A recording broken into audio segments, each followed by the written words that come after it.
గట్టిగా చప్పట్లు కొడుతూ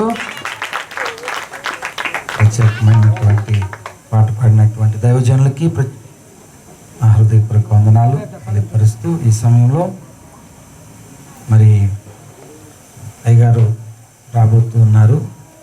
అయ్యగారు వచ్చేంత వరకు ఒక 15-20 నిమిషాలు అవుట్ రీచ్ సేవకులు మరి ఆస్ట్రేలియా అంట ప్రతినిధులు పాస్టర్ దయాసాగర్ గారు మరి వారికి సమయాన్ని అందజేస్తూ ఉండగా మనం అందరం చప్పట్లు కొడుతూ వారికి ఆహ్వానం తెలియపరుస్తున్నాం.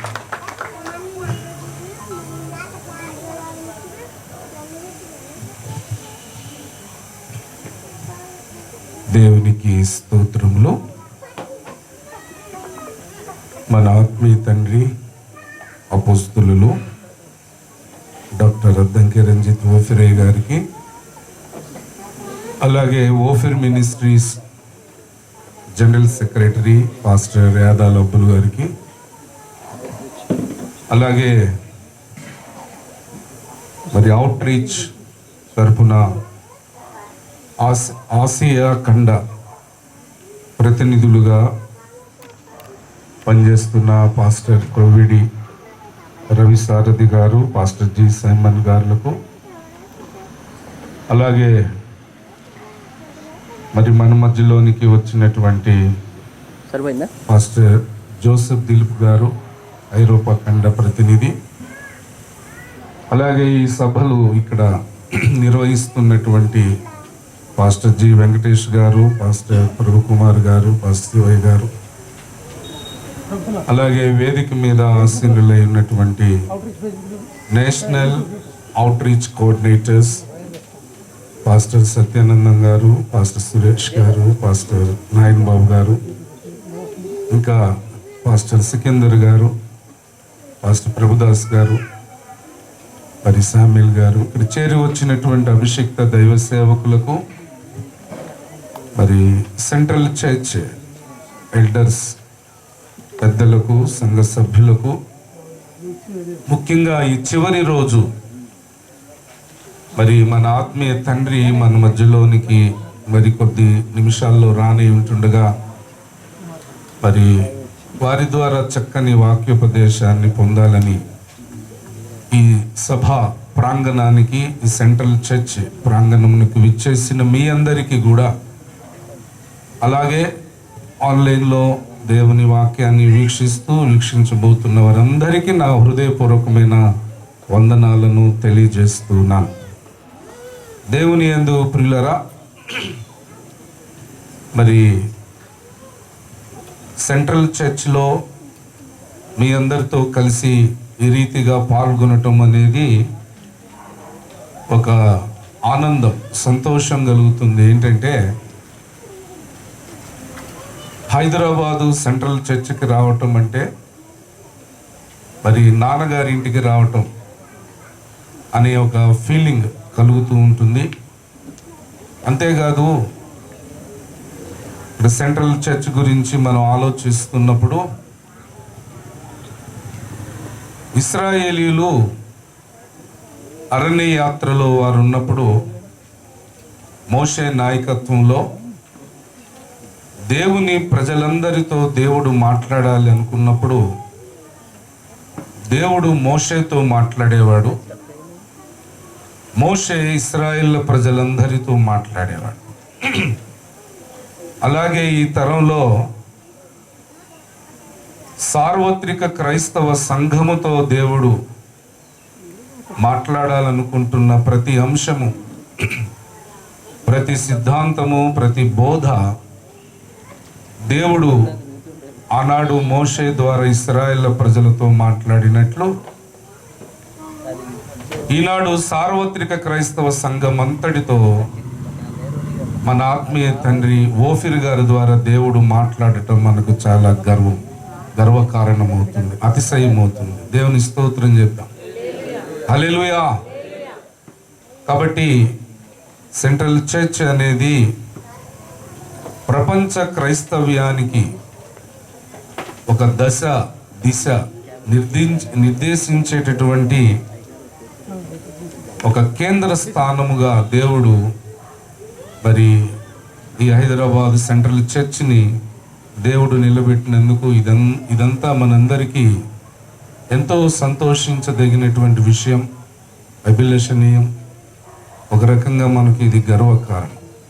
మరి ఎప్పుడు సెంట్రల్ చర్చికి వచ్చినా కూడా ఇటువంటి అనుభూతులతో దేవుణ్ణి నేను ఆయన్ని స్తుతిస్తూ కృతజ్ఞతాస్తుతులు చెల్లిస్తూ ఉంటాను. దేవునికి సర్వ ఘనత మహిమ ప్రభావములు కలుగును గాక. ఆమేన్, ఆమేన్, ఆమేన్. దేవుని యందు ప్రియులారా, మరి గడిచిన 2 దినాలు అద్భుత రీతిగా ఈ అవుట్రీచ్ సభలు మరి జరిగాయి. దేవుని మహిమార్థము ఈ ఆఖరి దినాన మన ఆత్మీయ తండ్రి మన మధ్యలోనికి రానై ఉన్నారు. వారు వచ్చేంత వరకు కొద్ది నిమిషాలు మనం దేవుని వాక్యాన్ని ధ్యానం చేద్దాం.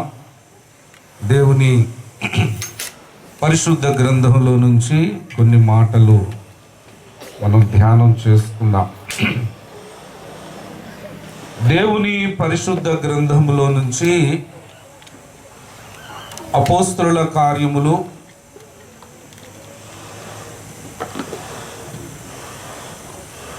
8వ అధ్యాయము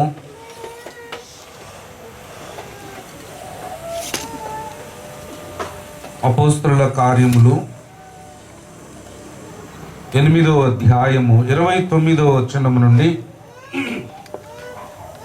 నేను కొన్ని వచనాలు చదువుతున్నాను. దయచేసి అందరం కూడా బైబిల్స్ ఉన్న వాళ్ళందరూ కూడా దేవుని వాక్యాన్ని మనం చూద్దాం. అపోస్తలుల కార్యములు 8వ అధ్యాయము 29వ వచనం నుండి కిందకు మనం చదువుదాం. అప్పుడు ఆత్మ ఫిలిప్పుతో, నీవు ఆ రథము దగ్గరకు పోయి దానిని కలిసి కొనుమని చెప్పాను. ఫిలిప్పు దగ్గరకు పరిగెత్తుకొని పోయి అతడు ప్రవక్త అయిన యెషయా గ్రంథము చదువుచుండగా విని,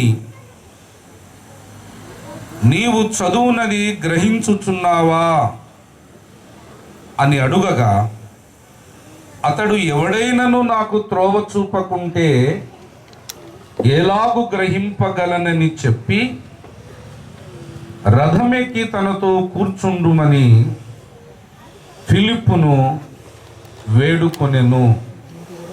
ప్రార్థన చేసి మనం అందరం దేవుని సహాయం కొరకు అర్థించుదాం. ప్రార్థన చేద్దాం. పరిశుద్ధుడా, సర్వోన్నతుడా, మహోన్నతుడా, మా ప్రియ పరలోకపు తండ్రి, మీ సర్వోన్నతమైన మహోన్నతమైన మహిమగల పాదాలకు వందనాలు, స్తుతులు, స్తోత్రాలు చెల్లిస్తున్నాం ప్రభా. 41 సంవత్సరాల క్రితం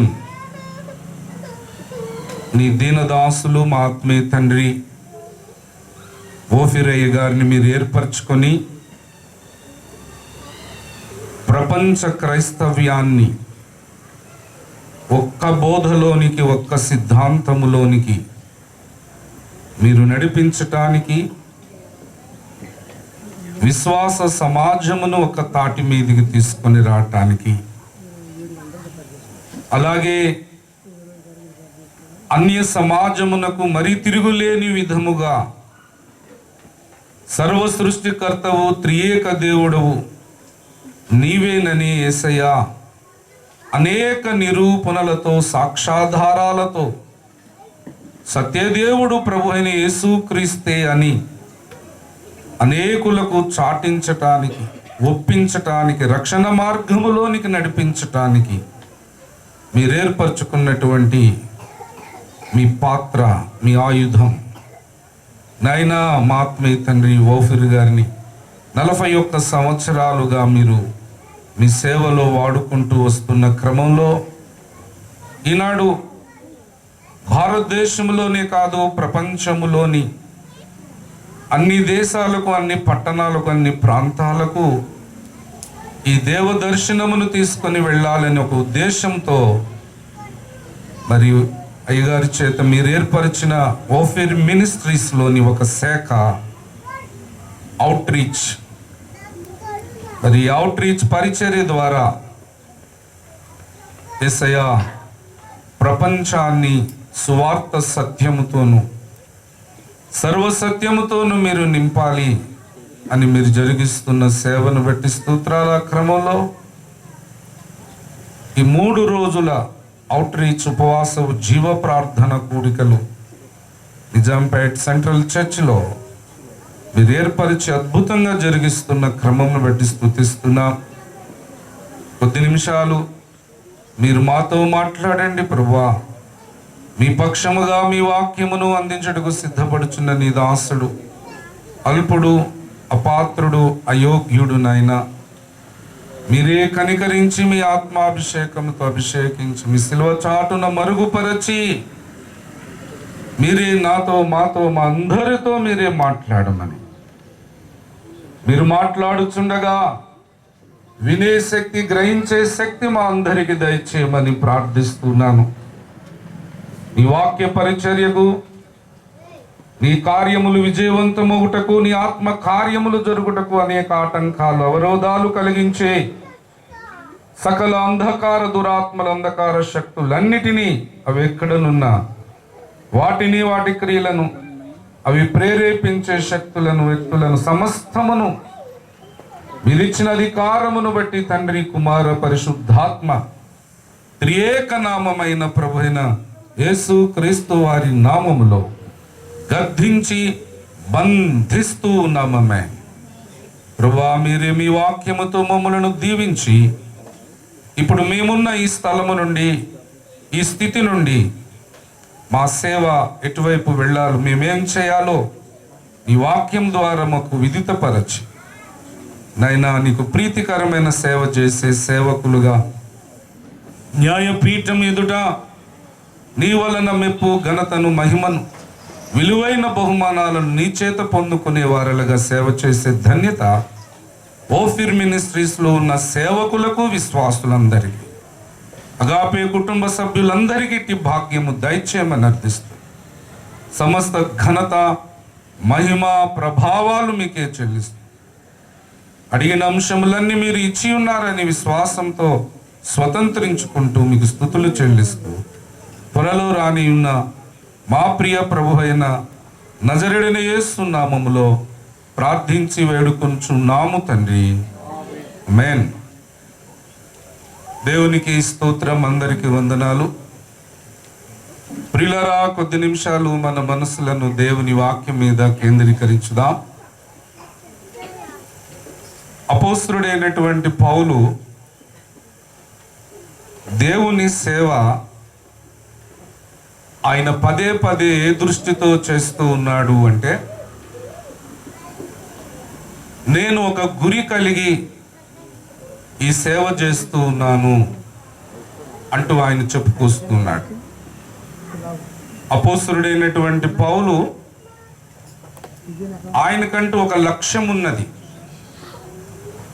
ఆయనకంటూ ఒక గురి ఉన్నది.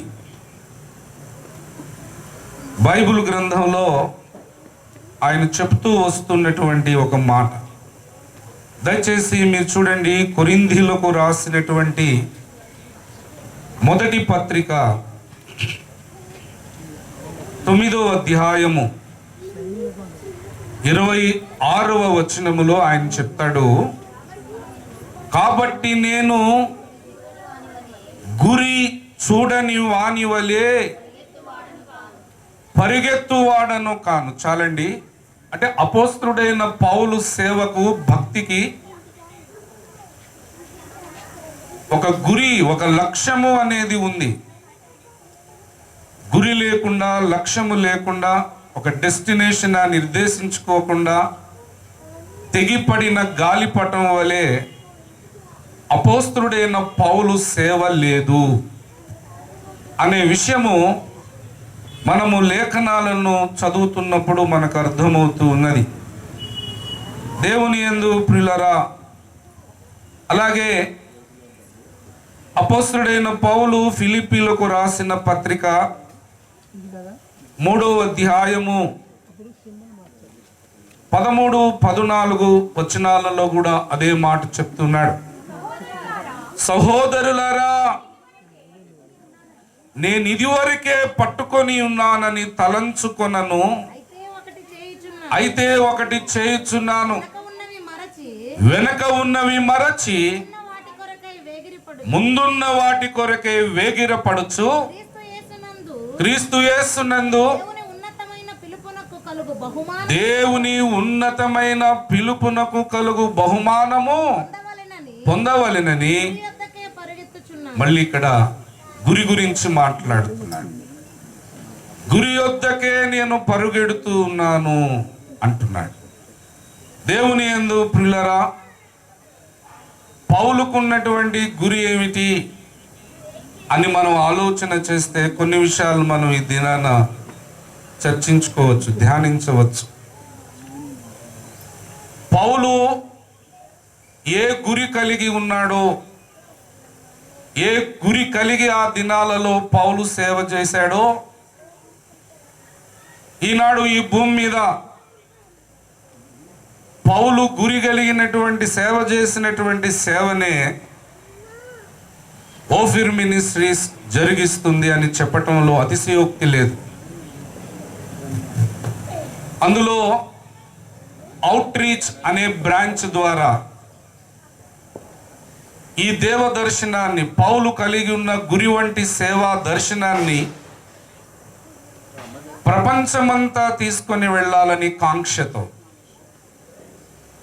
భారతదేశంలో 29 రాష్ట్రాలు ఉన్నాయి. మనం ఎక్కువగా తెలంగాణ, ఆంధ్రప్రదేశ్ ఈ 2 రాష్ట్రాల్లోనే మనకు 1000కి పైగా సంఘాలు ఉన్నాయి. దాదాపు ఒక 800కు పైబడి సేవకులు ఉన్నారు. ఈ 2 రాష్ట్రాల్లో ఓఫిర్ మినిస్ట్రీస్ తెలియనటువంటి వారు ఎవరూ లేరు. అయితే మిగిలినటువంటి 27 రాష్ట్రాల గురించి మనం ఆలోచన చేస్తే, ఈ అవుట్ రీచ్ పరిచర్య ద్వారా ఈ పాటికి ఒక 19 రాష్ట్రాల్లో ఓఫిర్ మినిస్ట్రీస్ పక్షంగా మనం కొన్ని సభలు పెడతాం జరిగింది అయ్యగారితో. అలాగే భారతదేశం దాటి కొంచెం మనం బయటికి వెళ్ళి ఆలోచిస్తే దాదాపు 210 దేశాలు ఉన్నాయి. దేవుని యందు ప్రియులారా, ఒకానొక లెక్క ఏమిటంటే 5 లక్షల వరకు పట్టణాలు ఉన్నాయి అని ఒక లెక్క ఉన్నది. సికింద్రాబాద్ ఒక పట్టణం అనుకుంటే, చెన్నై, బాంబే, విజయవాడ ఇలాంటి పట్టణాలు లెక్కేసుకుంటూ వెళ్తుంటే ప్రపంచవ్యాపితంగా దాదాపు మనకు ఒక 5 లక్షల పట్టణాలు ఉన్నాయి. మరి సేవ అయ్యగారు ఆరంభించి 41 సంవత్సరాలు గడిచాయి. అంటే ఓఫిర్ మినిస్ట్రీస్ యొక్క సేవలు ఇటు భారతదేశంలో కానీ, అటు ప్రపంచవ్యాపితంగా కానీ ఇంకా అనేక పట్టణాలకు, ప్రాంతాలకు, దేశాలకు విస్తరించాల్సిన ఆవశ్యకత చాలా ఎక్కువగా ఉంది. ఈ క్రమంలో పౌలు వంటి సేవ, పౌలు ఏ గురి కలిగి ఉన్నాడో అటువంటి సేవను ఈనాడు మరి Ophir Ministries outreach branch ద్వారా ప్రపంచమంతా కూడా ఈ దేవ దర్శనాన్ని తీసుకొని వెళ్ళాలని కాంక్షతో మనం ముందుకు వెళ్తుంటే మీరు గమనించాలి, పౌలు భక్తుడు తన స్వజనుల యొద్దకు వెళ్ళి ధర్మశాస్త్రములో నుంచే అనేక మంది ప్రవచన రీతిగా ప్రవక్తలు ప్రవచించిన ప్రవచన సారం, ప్రవచన పురుషుడు మెస్సియా యేసుక్రీస్తు ప్రభువు అని చెప్తుంటే యూదుల సమాజము పౌలును శ్రమల పాలు చేసింది, అనేక ఆటంకాలను కలుగు చేస్తూ వచ్చింది. దేవుని యందు ప్రియులారా, బైబిల్ గ్రంథంలో మనం చూస్తే దయచేసి మీరు చూడండి, యూదా సమాజం, యూదులు పౌలుకు అనేకమైన ఆటంకాలు కలుగజేస్తూ ఉన్నారు.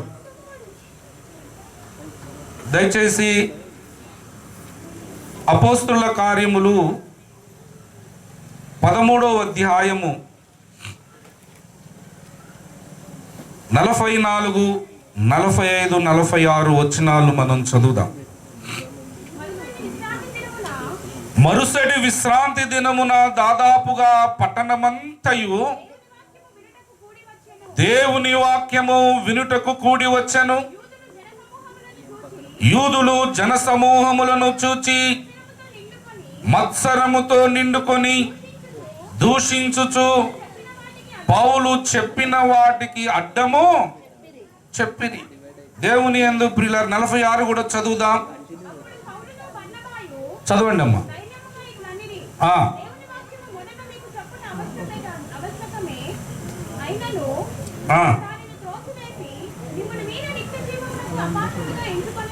పౌలు ఆత్మాభిషిక్తుడై దేవ దర్శనముతో నింపబడి అనేకమైన వాక్య ప్రత్యక్షతలతో నింపబడి అవన్నీ తన స్వంత జనాంగమునకు చెబుదామని వెళుతుంటే వాళ్ళు మత్సరముతో నింపబడుతున్నారు, కపటంతో నింపబడుతున్నారు. అసలు పౌలు వాక్యం చెప్తుంటే ఎక్కడ పడితే అక్కడ అడ్డు తగులుతున్నారు. వాక్య పరిచర్య సొంత సమాజమే కొనసాగనివ్వటం లేదు పౌలును. దేవుని యందు ప్రియులారా, వాక్యాన్ని వాళ్ళు త్రోసివేస్తున్నట్లుగా మనము లేఖనాలలో చూస్తూ ఉన్నాం. అలాగే అపోస్తుల కార్యములోని 21వ అధ్యాయం 27వ వచనము నుండి కిందకు మనం చదువుదాం. 7 దినములు కావచ్చినప్పుడు ఆసియా నుండి వచ్చిన యూదులు దేవాలయములో అతని చూచి సమూహమంతటిని కలవరపరచి అతనిని బలవంతముగా పట్టుకొని, ఇశ్రాయేలీయులారా సహాయము చేయరండి, ప్రజలకును ధర్మశాస్త్రమునకును ఈ స్థలమునకును విరోధముగా అందరికిని అంతటను బోధించుచున్నవాడు వీడే అని అక్కడ చాలా అల్లరి క్రియేట్ చేశారు. చివరిలో మనం చూస్తే 36వ వచనములో వానిని చంపుమని జన సమూహము కేకలు వేయుచు. ప్రియులారా, మీరు ఇక్కడ గమనించాలి, పౌలు అనేకమైన విశేష ప్రత్యక్షతలతో నింపబడ్డాడు. తరములలో యుగములలో మరుగై ఉన్న మర్మములన్నిటితో దేవుడు పౌలు నింపేశాడు. వాక్యముతో ఆయన నింపబడి ఈ వాక్యమును తన సొంత ప్రజలకు ఆయన అందజేద్దామని వెళుతూ ఉంటే తన సొంత ప్రజలు వారిని రక్షణలోనికి నడిపించాలని పౌలుకు చాలా భారం ఉంది. దేవుని యందు ప్రియులారా, ఆయన సొంత జనాంగమునకు ఈ రక్షణ అందించే విషయంలో ఎంత భారం కలిగాడో ఒక మాట చూద్దాం. రోమీలకు రాసిన పత్రిక 10వ అధ్యాయం 1వ వచనము నుండి మొదటి వచనాన్ని మనం చదువుతాం. సహోదరులారా, ఇశ్రాయేలీయులు రక్షణ పొందవలెనని నా హృదయాభిలాషయు వారి విషయమై నేను దేవునికి చేయు ప్రార్థనయునై ఉన్నవి. దేవుని యందు ప్రియులారా, ఇశ్రాయేలీయులు రక్షణ పొందాలని గుండెల నిండుగా ఆశ కలిగి ప్రయాసపడుతున్నాడు పౌలు. రోమీలకు రాసిన పత్రిక 9వ అధ్యాయం 1వ వచనము నుండి కిందకు మనం చదువుదాం. నాకు బహు దుఃఖమును నా హృదయములో మానని వేదనయు కలవు. క్రీస్తునందు నిజమే చెప్పుచున్నాను, అబద్ధమాడుట లేదు. పరిశుద్ధాత్మయందు నా మనస్సాక్షి నాతో కూడా సాక్ష్యం ఇచ్చుచున్నది.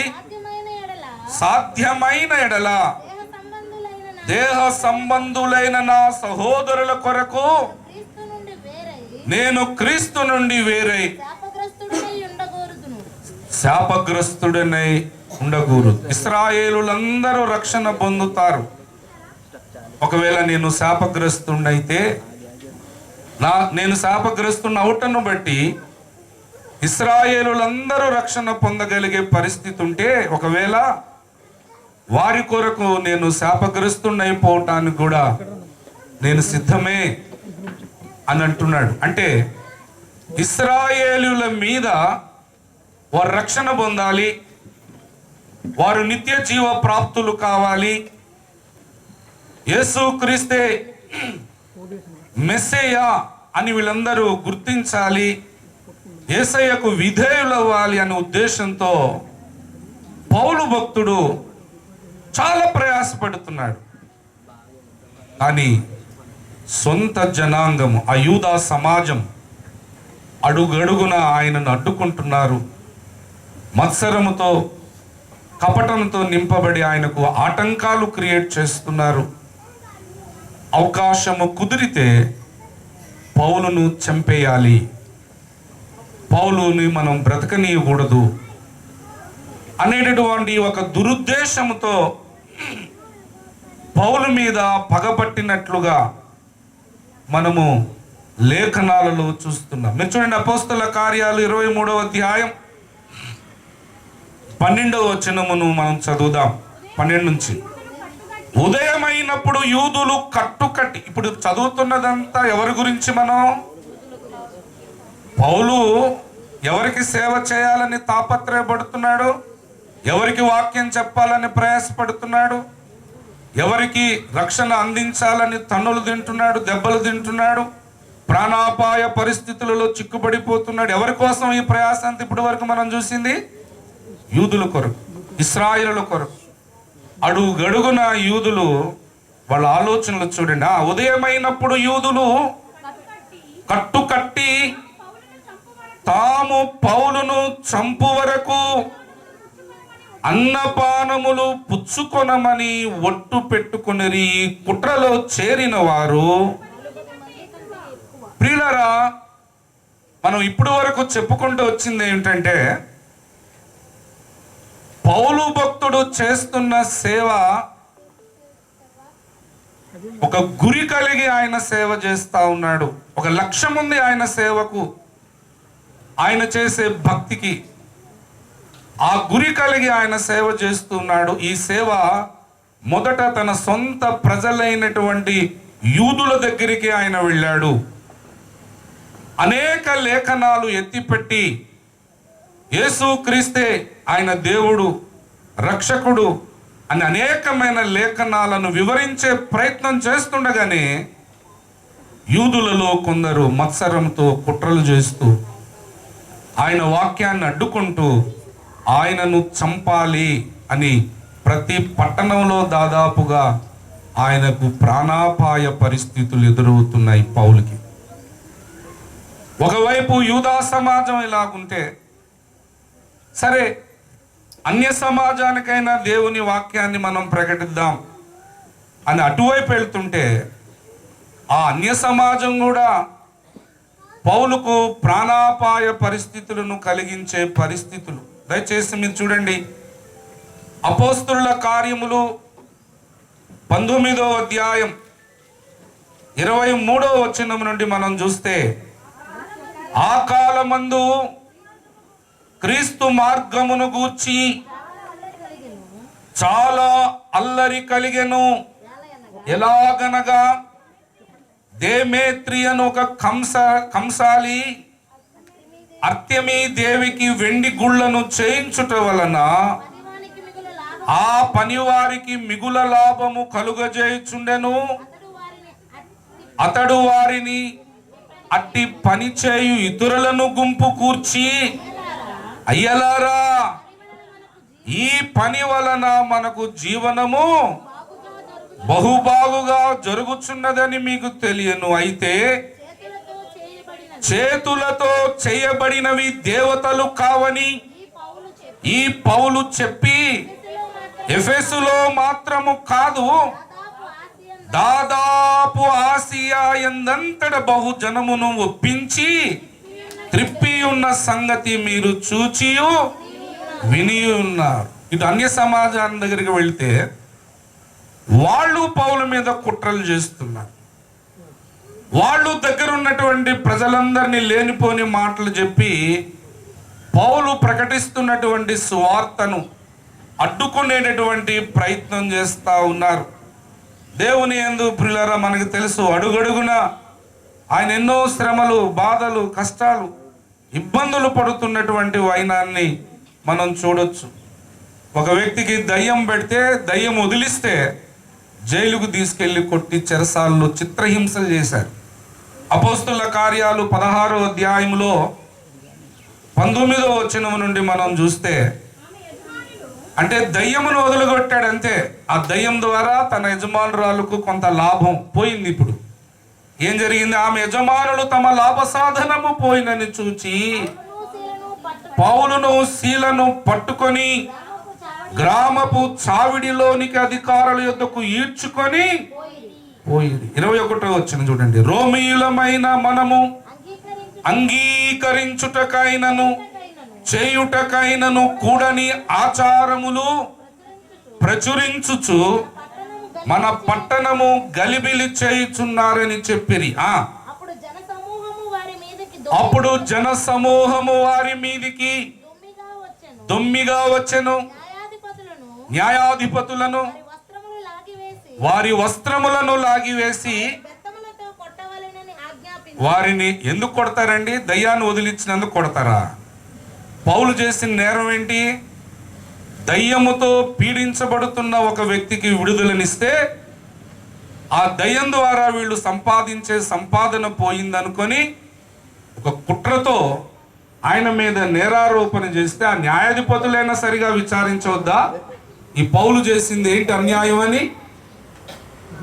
నిర్హేతుకమైన ద్వేషంతో వారు పౌలును చిత్రహింసలు పెట్టారండి.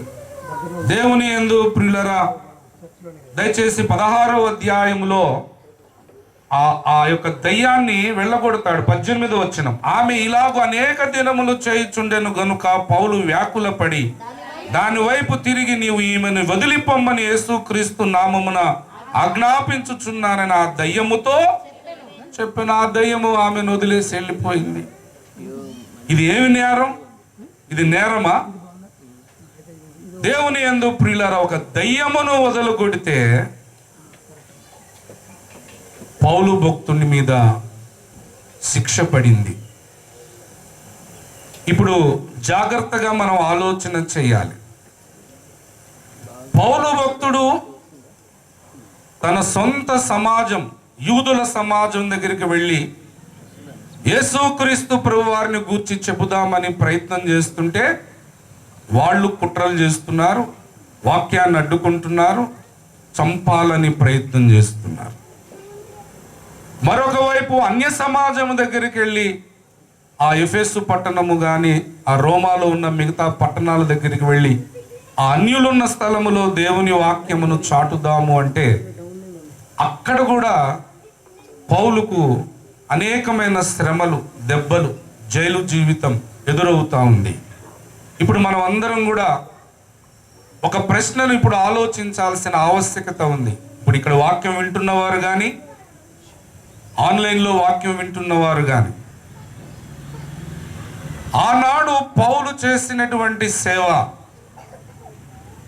ఆనాడు పౌలు ఎదుర్కొంటున్నటువంటి సేవకు ఎదురయ్యేటటువంటి ఆటంకాలు, కష్టాలు, ఈ ప్రాణాన్నే తీసేస్తే ఈ గొడవ పోతుందని పౌలు గురించి నాడు ఎట్లాగా ఆలోచించారో అట్లాంటి ఆలోచనలు ఒక దైవ సేవకుని గూర్చి ప్రస్తుతం ఈ తరములో ఈ భూమి మీద ఎవరి గురించి జరుగుతుంది?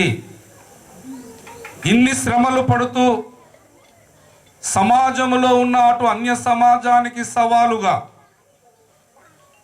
ఇటు విశ్వాస సమాజంలో భిన్నమైన బోధలు, సిద్ధాంతాలు, రకరకాల ఉపదేశాలు విశ్వాస సమాజంలో ఉంటే వాటికి ధీటుగా ప్రకటిస్తూ ఇటు అన్య సమాజానికి సువార్త సత్యమును ప్రకటిస్తూ వెళ్తుంటే ఈ భూమి మీద నాడు పౌలు ఎదుర్కొన్నటువంటి సమస్యల లాంటి సమస్యలు, పౌలు ఎదుర్కొన్నటువంటి ఇబ్బందులు, ఆటంకాలు, అవరోధాలు, ఈనాడు అటువంటి అనుభవంతో కూడిన సేవ ఈ భూమి మీద ఎవరు జరిగిస్తున్నారు అనేది ఆలోచన చేస్తే ఒక ఓఫిర్ మినిస్ట్రీస్ ఈ పరిచర్యను చేయగలుగుతుందని చెప్పటంలో అతిశయోక్తి లేదు.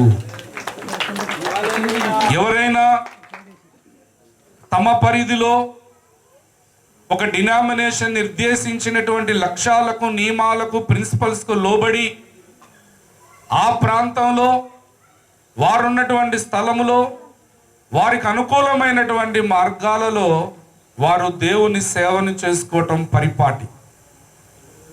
వాళ్ళకి ఎటువంటి ప్రతిఘటన ఎదురు కాదు. వాళ్ళు సువార్తకు బయలుదేరితే అడ్డు చెప్పేవారు, అడ్డు చెబుతున్న పరిస్థితులు వాళ్ళకి ఎదురు కావు. చాలా సానుకూలంగా, ఎటువంటి ఇబ్బందులు లేని విధంగా, సమాజము ఎదురు తిరిగి వెళ్ళి ప్రశ్నించే పరిస్థితులు రాకుండా చాలా సౌకర్యవంతంగా తమ తమ పరిధిలో, తమ తమ మార్గాల్లో దేవుని సేవను జరిగిస్తున్నటువంటి గౌరవ సేవకులు ఎందరో ఉన్నారు. కానీ ఇప్పుడు మనం ఆలోచించాల్సింది ఏమిటి అంటే, పౌలుకు యూదుల సమాజమునకు వెళితే ఆయనకు ఎందుకు అంత ప్రతిఘటన ఎదురైంది? పౌలుకు ఎందుకు అన్ని సమస్యలు ఎదురవుతూ వచ్చాయి? అటు అన్య సమాజం, ఇటు విశ్వాస సమాజం, ఈ రెండు సమాజాలు కూడా పౌలు మీద అడుగడుగున ఎందుకు దాడి చేస్తున్నాయంటే, మిగతా వాళ్ళు ఏ సేవ చేస్తున్నా సాతానుకు థ్రెటనింగ్ లేదు, కానీ పౌలు నోరు తెరిచి మాట్లాడితే అది సాతాను సామ్రాజ్యం కింద ఒక బాంబు పెట్టినట్లు లెక్క. సాతాను అప్పటికే 4000 సంవత్సరాలుగా తాను కట్టుకున్నటువంటి సామ్రాజ్యం, వాడి కోట గోడలు, వాడు పెంచుకున్న ప్రాకారాలు, వాడి సింహాసనాలన్నిటిని కూడా కూల్చివేయగలిగేది ఏమిటంటే పౌలు బోధ, పౌలు సేవ. పౌలు నోరు తెరిచి మాట్లాడితే మాత్రం సాతాను సామ్రాజ్యం కుక్కటి వేళ్లతో పెకిలించబడే పరిస్థితి ఉంది. కనుకనే వాడు పౌలు ఏ పట్టణానికి వెళ్ళినా, ఏ ప్రాంతానికి వెళ్ళినా, ఏ సమాజంలోకి వెళ్ళినా పౌలునే వాడు టార్గెట్ చేస్తూ ఉన్నాడు. మిగతా వాళ్ళ జోలికి వెళ్ళట్లేదు. ఆనాటి కాలంలో కూడా యూదులకు ప్రధాన యాజకులు ఉన్నారు, ధర్మశాస్త్రోపదేశకులు ఉన్నారు, శాస్త్రులు ఉన్నారు.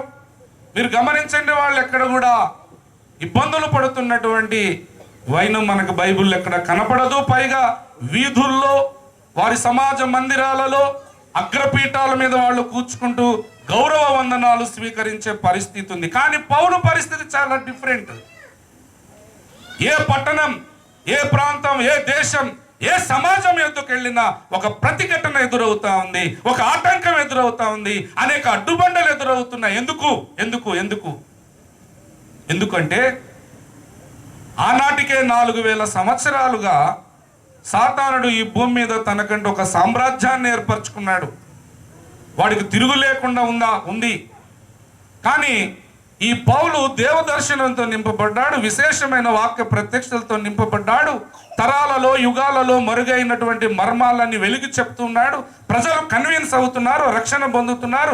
వేల కొలది ప్రజల రక్షణలోకి వచ్చి ఎక్కడికి వెళ్తే అక్కడ సంఘాల స్థాపన ఈ పౌలు వల్ల జరుగుతుంది. ఏదో నేను చెప్తున్నాను మీరు నమ్మేయండి, ఇది ఇంతే అని పౌలు చెప్పటం లేదు. మనం బైబిల్ గ్రంథంలో చూస్తే ప్రతి అంశాన్ని కూడా తర్కబద్ధంగా ఒప్పిస్తున్నాడు. ఏ అంశాన్ని లేవనెత్తినా కూడా వారిని లాజికల్గా ఒప్పిస్తున్నాడు.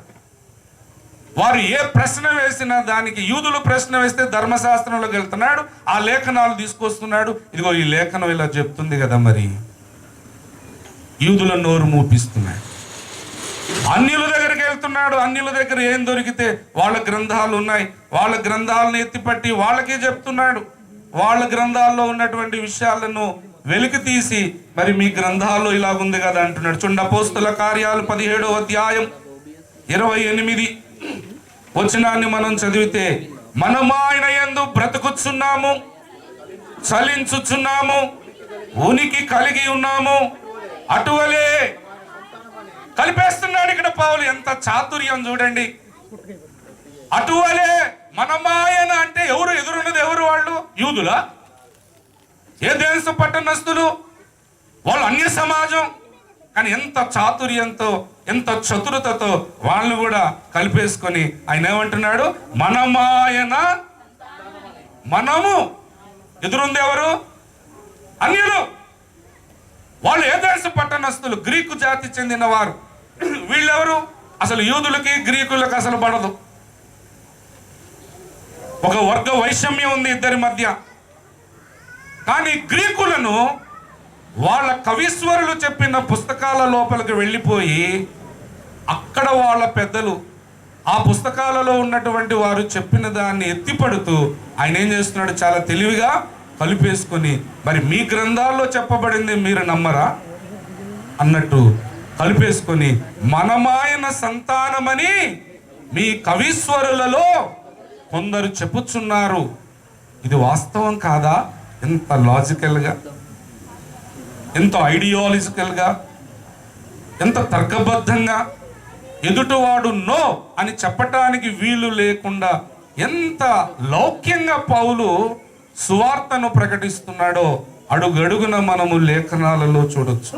దేవుని యందు ప్రియులారా, యూదా సమాజం దగ్గరికి వెళ్ళి అక్కడ ధర్మశాస్త్రం అంటే వాళ్ళకి చాలా గౌరవం కాబట్టి ఆ ధర్మశాస్త్రంలో ఉన్న లేఖనాలను ఎత్తిపట్టి వాళ్ళను ఆ లేఖనాలను బట్టి యేసే దేవుడని కన్విన్స్ చేస్తున్నాడు. ఇటు అన్య సమాజంలోకి వచ్చినప్పుడు అక్కడ కనబడిన వస్తువులు, ఏదెన్సు పట్టణంలో ఒక బలిపీఠం కనబడింది, దాని మీద తెలియబడని దేవునికి అని ఉంది. దాన్ని తీసుకొని వాళ్ళకి సువార్త చెప్పాడు. వాళ్ళ కవీశ్వరులు రాసిన ఆ పుస్తకాల్లో నుంచి వాళ్ళని కన్విన్స్ చేశాడు. దేవుని యందు ప్రియులారా, ఆయనకు ఎక్కడ ఏది దొరికితే దాన్ని తీసుకొని అన్య సమాజమును కూడా యేసే క్రీస్తై ఉన్నాడు అనే విషయాన్ని ఆయన కన్విన్స్ చేస్తున్నట్లుగా మనము లేఖనాలలో చూస్తూ ఉన్నాం. దేవుని యందు ప్రియులారా, అలాగే తీతుకు రాసిన పత్రిక 1వ అధ్యాయం 12వ వచనంలో కూడా ఈ మాటలను మనము చదువుతాం. తీతుకు రాసిన పత్రిక 1వ అధ్యాయం 12వ వచనం, వారిలో ఒకడు క్రేతీయులు ఎల్లప్పుడూ అబద్ధికులను, దుష్ట మృగములను, ఈ సాక్ష్యము నిజమే. దేవుని యందు ప్రియులారా, క్రేతీయులను గురించి స్టడీ చేశాడు. అట్లా ఏ ప్రాంతానికి వెళితే ఆ ప్రాంత ప్రజల స్థితిగతులు, వాళ్ళ విశ్వాసాలు, వాళ్ళ నమ్మకాలు, వాళ్ళు దేని మీద ఆధారపడి భక్తి చేస్తున్నారో అవన్నీ ఆకలింపు చేసుకొని మరి తిరుగులేని విధంగా సాతాను సామ్రాజ్యాన్ని కూకటి వేళ్లతో పెగలిస్తున్నాడు. దేవుని రాజ్యాన్ని చాలా సమర్థవంతంగా సంస్థాపన చేస్తున్నాడు. పౌలంటే సాతానుకి భయం పట్టుకుంది కనుక పౌలు ఎక్కడికి వెళ్తే అక్కడ ప్రతిఘటన, ఎక్కడికి వెళ్తే అక్కడ ఆటంకాలు, పైగా చెప్పాలంటే అడుగడుగున ప్రాణం తీయాలనే పంతం. ఇటువంటి పరిచర్య, ఆనాడు పౌలు చేసినటువంటి పరిచర్య ఈనాడు ప్రపంచవ్యాపితంగా ఏ డినామినేషన్ చేయగలుగుతుంది? ఒక్కసారి మనం ఆలోచించాలి. అంటే దేవుని యందు ప్రియులారా, అటు అన్య సమాజంలో ఉన్న అన్ని వర్గాల వారితో మాట్లాడటం, ఒప్పించటం, తర్కించటం, యేసే దేవుడని కంక్లూజన్లోకి తీసుకురావటం, ఇటు విశ్వాస సమాజంలో ఉన్న అనేకమైన విభిన్న బోధలు, ఉపదేశాలు, సిద్ధాంతాలు, వీటన్నిటి మీద తర్కించటం, ఒక లేఖనానుసారమైన సర్వసత్యములోనికి తీసుకుని రావటం. ఈ పరిచర్య ఈ కడవరి తరములో, ఈ అంత్య దినాలలో ఈ భూమి మీద జరిగిస్తున్నటువంటి మినిస్ట్రీ ఏదయ్యా అంటే అది ఓఫిర్ మినిస్ట్రీస్. అది 41 సంవత్సరాలుగా ఎలాంటి ప్రలోభాలకు లొంగకుండా, ఎలాంటి ఒత్తిళ్లకు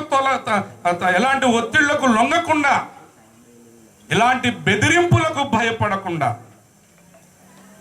నా మట్టుకైతే బ్రతుకుట క్రీస్తే, చావైతే లాభం అని ఫిలిప్పి 1:21 పౌలు చెప్పిన విధంగా దేవునికి ప్రీతికరమైన సేవ చేస్తూ కొనసాగుతున్నటువంటి సేవ ఓఫీర్ మినిస్ట్రీ. ఇంత బాధ్యతగా ప్రపంచమంతటిని ఈ రకమైన బోధతో, దేవ దర్శనముతో నింపాలి అని భారము కలిగి సేవ చేస్తున్నది ఎవరు? దేవుని యందు ప్రియులారా, అన్యులతో మాట్లాడుతుంటే మీరు అన్యులతో మాట్లాడకూడదండి అంటున్నారు కొద్దిమంది. మరి అన్యులని ఎవరు కన్విన్స్ చేయాలి? ఎవరు వాళ్ళకి సువార్త చెప్పాలి? ఏ విధంగా చెప్పాలి? వాళ్ళు సువార్త, మరి క్రైస్తవులకు సువార్త అవసరమా? ఆల్రెడీ రక్షణ పొంది రక్షణ మార్గంలో ఎదుగుతున్నటువంటి వాళ్ళకి సువార్త దేనికి? సువార్త ఎవరికి కావాలి అంటే యేసుక్రీస్తు అంటే నమ్మకము లేని వారు, విశ్వాసము లేని వారికి, వేరు విశ్వాసాల్లో ఉన్న వారికి వాళ్ళకు సువార్త అవసరం. వాళ్ళకు యేసుక్రీస్తు ప్రభువారు ఆ దేవుడని చెప్పడం అవసరం. వాళ్ళకి చెప్పాలి అంటే వాళ్ళకి ఇదివరకే ఒక మార్గంలో ఉంటారు కాబట్టి వాళ్ళు దేని మీద నమ్మకం, గౌరవం కలిగి ఉన్నారు, అక్కడికల్లా వెళ్ళి మీరు చేస్తున్నటువంటి భక్తి, మీరు ఆరాధిస్తున్నటువంటి దైవము ఈయనే అని మరి తిరుగు లేకుండా వారిని ఒప్పించి, మెప్పించి, కన్విన్స్ చేయగలిగే పౌలు లాంటి సేవ ఈ భూమి మీద ఎవరు చేస్తున్నారండి అంటే మరీ నేను చెప్తున్నాను, పదే చెప్తున్నాను, ఒక్క ఓఫీర్ మినిస్ట్రీసే ఈ భారాన్ని భుజస్కంధాల మీద వేసుకొని ఒక్క విదేశీ రూపాయి సహాయం లేకుండా విశ్వాసముతో 41 సంవత్సరాలుగా ఈ సేవలో మనం ముందుకు వెళ్ళగలిగే ప్రయత్నం చేస్తున్నాం. దేవుడు ఆ కృపనిస్తున్నాడు, నడుపుతూ ఉన్నాడు. దేవుని యందు ప్రియులారా, ఇటువంటి భారభరితమైన, దేవునికి ప్రీతికరమైన, దేవుని సంకల్పానుసారమైన సేవ, ఈ సేవ దేవుని యందు ప్రియులారా 27 రాష్ట్రాల్లో ప్రతి పట్టణములో, ప్రతి దేశములోని ప్రతి పట్టణములో ఈ సేవను మనం తీసుకెళ్ళటమే కాదు, అక్కడ వ్యవస్థీకరించబడాలి. ఇప్పుడు నేను సెంట్రల్ చర్చ్కి సికింద్రాబాద్కి వచ్చామంటే మనకి ఇక్కడ నిజాంపేటలో ఒక చర్చి అనేది ఉంది. మీరు విజయవాడ వస్తే విజయవాడలో మనకంటూ ఒక సంఘం ఉంది, ఇంకా కొన్ని సంఘాలు ఉన్నాయి. అలా ఆంధ్రప్రదేశ్లో, తెలంగాణలో కొన్ని పట్టణాలకు మనం వెళ్ళినప్పుడు అక్కడ పట్టణాలలో మరి అగాపే సంపూర్ణ సువార్త సంఘాలు, అంటే ఈ పౌలు ఏ గురి కలిగి సేవ చేశాడో అటువంటి గురి కలిగి సేవ చేస్తున్న సంఘాలు ఓఫీర్ మినిస్ట్రీస్ పక్షంగా అన్ని పట్టణాలలో ఉన్నాయి. ఇప్పుడు మీరు జాగ్రత్తగా ఆలోచించండి, ఈ 2 రాష్ట్రాల్లోనే మరి ఉన్నప్పుడు ఇంకా 27 రాష్ట్రాలు ఉన్నాయి కదా. భారతదేశంను దాటి బయటికి వెళితే దాదాపు ఇంకా 210 దేశాలు ఉన్నాయి కదా. దీనికే 41 సంవత్సరాలు పెడితే మరి వాటి పరిస్థితి ఏంటి? ఇది మనందరి బాధ్యత. మనం ఉంటున్న పట్టణాలలో మనం సేవ చేస్తూనే ప్రపంచాన్ని మనం చూస్తూ అక్కడ సాతాను కట్టుకున్న సామ్రాజ్యాన్ని కూకటి వేళ్లతో పెకలించేటట్లుగా ఈ దేవ దర్శనాన్ని, ఈ పౌలు సేవను, పౌలు నియమాన్ని, ఈ యొక్క ఓఫీర్ నియమాన్ని మనం ప్రతి పట్టణములో తీసుకెళ్ళటమే కాదు. ఇప్పుడు ఉదాహరణకి అవుట్ రీచ్ తరపున 19 రాష్ట్రాల్లో మనం ఏం చేసాము? మీటింగ్స్ పెట్టాం. జస్ట్ ఏదో ఒక పట్టణంలో ఇంట్రడక్షన్ ఇచ్చాం, అంతవరకే. కానీ నేను చెబుతున్నది ఏంటంటే ప్రతి పట్టణములో, ప్రతి దేశములో మనం తీసుకెళ్ళటమే కాదు, అక్కడ ఏం చేయాలి? ఈ నియమమును పాటించేటటువంటి వారు, ఈ అంత్య దినాలలో పౌలు నియమము, ఓఫీర్ నియమమును పాటించగలిగేటటువంటి సత్య సంఘాల స్థాపన ప్రతి పట్టణములో మనము వ్యవస్థీకరించాలి అని ఒక లక్ష్యముతో మన ఆత్మీయ తండ్రి ఓఫీర్ గారి ద్వారా వ్యవస్థీకరించబడిన ఒక శాఖ, దాని పేరేంటి? Out reach. ఆ అవుట్ రీచ్ ఉపవాస ఉజ్జీవ కూడికల్లో మనం ఉన్నాం. దేవుని యందు ప్రియులారా, ఒక వచనాన్ని మనం బైబిల్లో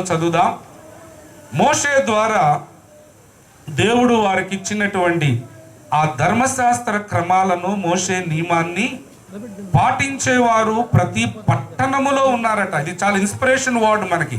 మీరు చూడండి, అపోస్తుల కార్యములు 16వ అధ్యాయము 21వ వచనాన్ని మనం చదువుదాం. మీరు చదవండి, చదవండి అమ్మా. 15వ అధ్యాయము అపోస్తుల కార్యములు 21వ వచనం. ఏలయనగా సమాజ మందిరములలో ప్రతి విశ్రాంతి దినమున మోషే లేఖనములు చదువుట వలన మునుపటి తరముల నుండి అతని నియమమునంటే మోషే నియమమును ప్రకటించువారు ప్రతి పట్టణములో ఉన్నారని చెప్పాను. దేవుని యందు ప్రియులారా, ఈ వచనాన్ని ఒకసారి అందరూ మీరు ధ్యానం చేయండి.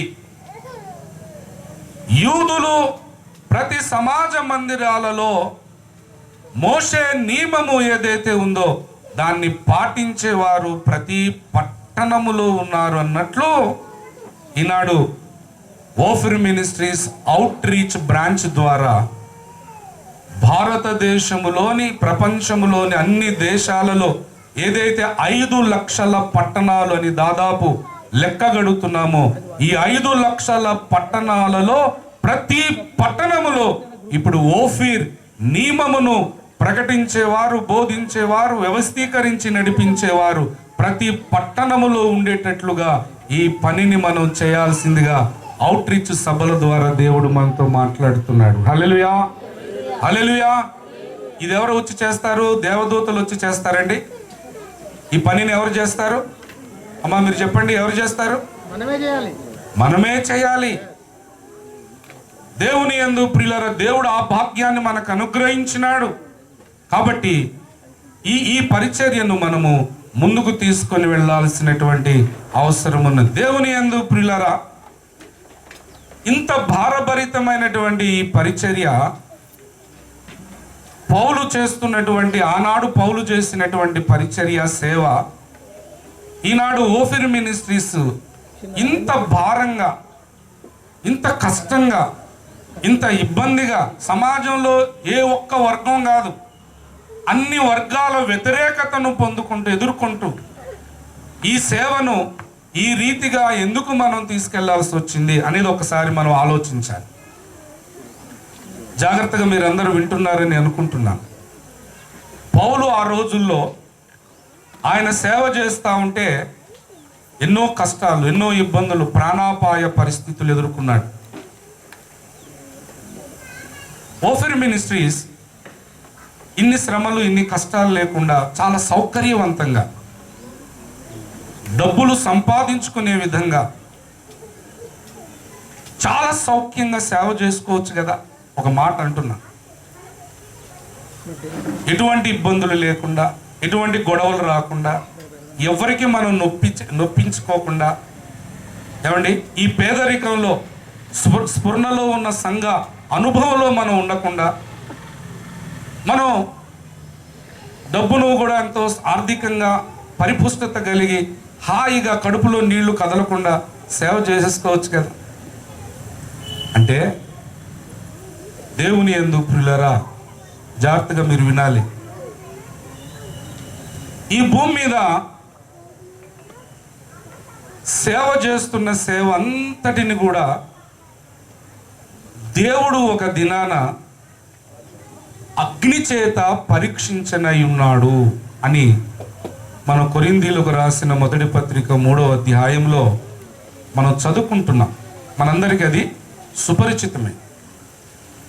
దేవుడు ఈ భూమి మీద ఏదో ఒక సేవ, ఏదో ఒక రీతిగా కడుపులో నీళ్లు కదలకుండా చాలా సౌకర్యవంతంగా, ఆర్థిక పరిపుష్టత కలిగే విధంగా, ప్రజలందరూ కూడా చాలా మెచ్చుకునే విధంగా, అందరికి అనుకూలమైన విధంగా మనం సేవ చేస్తే రేపు న్యాయపీఠం దగ్గర దేవుడు మన సేవను అగ్ని చేత పరీక్షించినప్పుడు ఆ పరీక్షలో మన సేవ ఎలా ఉండాలి అంటే బంగారము వలె దగదగదగా మెరిసిపోయే సేవగా ఉండాలి అనే ఉద్దేశముతోనే ఇన్ని కష్టాలైన, ఇన్ని ఇబ్బందులైన, ఇన్ని ప్రతిబంధకాలు ఎదురైనా కూడా మనం ఈ సేవలో మన ఆత్మీయ తండ్రి అయ్యగారు తీసుకుని వెళ్తున్నారు, మనం అందరం వెళ్తున్నాం. మీరు చూడండి 3వ అధ్యాయం, కొరింథీయులకు రాసిన మొదటి పత్రిక 3వ అధ్యాయము, మనకు తెలిసిన విషయమే. 12 నుంచి కిందకు చకచక మనం చదువుదాం.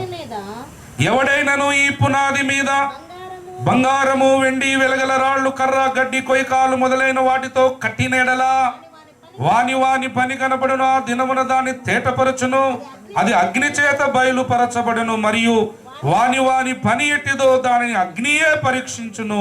పునాది మీద ఒకడు కట్టిన పని నిలిచిన ఎడల వాడు జీతము పుచ్చుకును, ఒకని పని కాల్చివేయబడిన ఎడల వానికి నష్టము.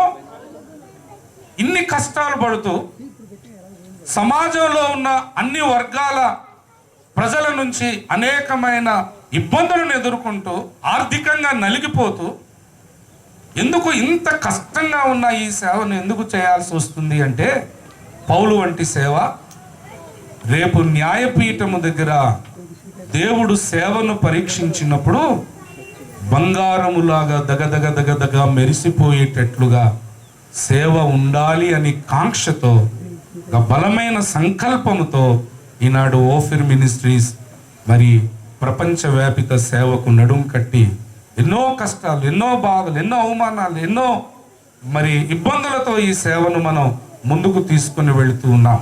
అంతేకాదు, దేవుని యందు ప్రియులరా, దేవుడు తన స్వరక్తం ఇచ్చి తన సంఘాన్ని ఈ భూమి మీద ఆయన ఏ ఉద్దేశంతో కడుతున్నాడు, ఏ ఉద్దేశంతో సంఘ నిర్మాణము చేస్తూ ఉన్నాడు అంటే మనం అనేకమైన విషయాలు చెప్పుకోవచ్చు. ఒకానొక విషయం ఈరోజు నేను మెదుడు తీసుకుని వస్తున్నాను. ఏంటంటే, దేవుడు పెండ్లి కుమారుడు ఈ భూమి మీద దేవుడు తన స్వరక్తం ఇచ్చి సంపాదించుకున్న సంఘమేమో ఆయన పెళ్లి చేసుకోబోయే భార్య. దేవుడు ఈ వివాహం ఆడబోయే ఈ కన్యక, సంఘ కన్యక, దేవుని యందు ప్రియులరా, ఈవిడ ఎలా ఉండాలట చెప్తారండి. ఈ సంఘ కన్యక ఎలా ఉండాలట? Very good. ఇంకా దేవుడు స్వరక్తం ఇచ్చి సంపాదించుకున్న ఈ సంఘ వధువును ఆయన పెండ్లాడబోతున్నాడు కదా, ఆయన పెళ్లి చేసుకోబోతున్నాడు. ఆయన పక్కన పెండ్లి భార్యగా, పెండ్లి కుమార్తెగా ఈ సంఘం ఉండబోతుంది. అయితే నా భార్య అంటే నేను పెండ్లాడబోయే నా భార్య ఇదిగో ఇలా ఉండాలి, ఇలా ఉండాలి, ఇలా ఉండాలని పరమవరుడైన యేసుక్రీస్తు కూడా కొన్ని క్యాలిక్యులేషన్స్ ఉన్నాయి. ఈ లోకంలో అమ్మాయికైనా అబ్బాయికైనా పెళ్లి సంబంధాలు చూస్తున్నారంటే అబ్బాయి కూడా అనుకుంటాడు, నేను పెళ్ళాడబోయే అమ్మాయి ఇలా ఉండాలి, ఈ చదువు చదువుకోవాలి, ఇంత ఎత్తుండాలి, ఏవో కొన్ని, అతనికి కూడా కొన్ని లక్ష్యాలు ఉంటాయి. అలాగే పెళ్లి చేసుకోబోయే అమ్మాయికి కూడా కొన్ని లక్ష్యాలు ఉంటాయి. దేవుని యందు ప్రియులారా, అలాగే ఇప్పుడు యేసుక్రీస్తు ప్రభువారు ఈ భూమి మీద సంఘ నిర్మాణమును ఏ ఉద్దేశంతో ఆయన నిర్మిస్తున్నాడు అంటే మీరు ఎన్నో విషయాలు చెప్పొచ్చు. ఈరోజు ఒక అంశాన్ని మీదుడు తీసుకుని వస్తున్నా. ఏంటంటే, ఆయన పక్కన సరిగ్గా ఫిట్ అవ్వాలి భార్యగా. ఆయన విశ్వసుందరుడు, దేవుని యందు ప్రియులరా, వరదూతలైనను ఆయనను వర్ణించుట సాధ్యము కానంత అందగాడు. అంత గొప్ప వ్యక్తి పక్కన భార్యగా ఈ సంఘము నిలబడాలి అంటే పెండ్లి కుమారుడుకు సరైనటువంటి రేషియోలో ఈ అమ్మాయి ఫిట్ అవ్వాలి. అలా ఉండాలంటే యేసుప్రభు వారు కూడా నేను చేసుకోబోయే భార్య ఇదిగో ఈ విధంగా ఉండాలి, ఈ విధంగా ఉండాలి, ఈ విధంగా ఉండాలని ఆయన కొన్ని క్యాలిక్యులేషన్ చెప్పాడు బైబిల్. అది అడుగుతున్నాను, మీకు ఏమైనా జ్ఞాపకం ఉందా అని. సరే చూద్దాం. మీరు చూడండి, అపోస్తుడైనటువంటి పౌలు ఎఫెసీయులకు రాసినటువంటి పత్రిక 5వ అధ్యాయం. అపోస్తుడైనటువంటి పౌలు ఎఫెసీయులకు రాసిన పత్రిక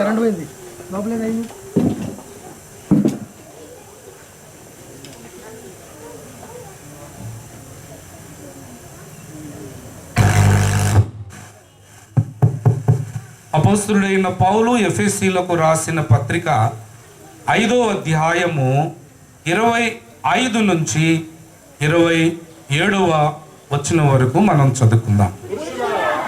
అందరూ కూడా ఆ వచనాలను జాగ్రత్తగా మనం అర్థం చేసుకుంటూ యేసయ్య ఇంటెన్షన్ మనం గుర్తించాలి.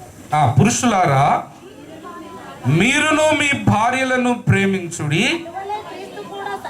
అటువలే క్రీస్తు కూడా సంఘమును ప్రేమించి అది కలంకమైనను ముడతైనను మరి అట్టిది మరి ఏదైనను లేక పరిశుద్ధమైనది గాను నిర్దోషమైనది గాను మహిమగల సంఘము గాను.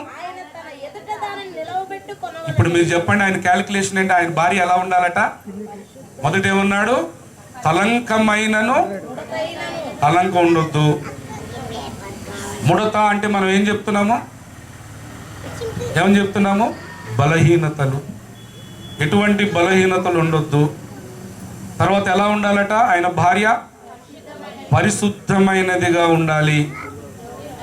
తర్వాత ఏ దోషము ఆరోపించబడే పరిస్థితులలో ఆవిడ ఉండకూడదు, నిర్దోషరాలై ఉండాలి. తర్వాత మహిమ గలదిగా ఉండాలి.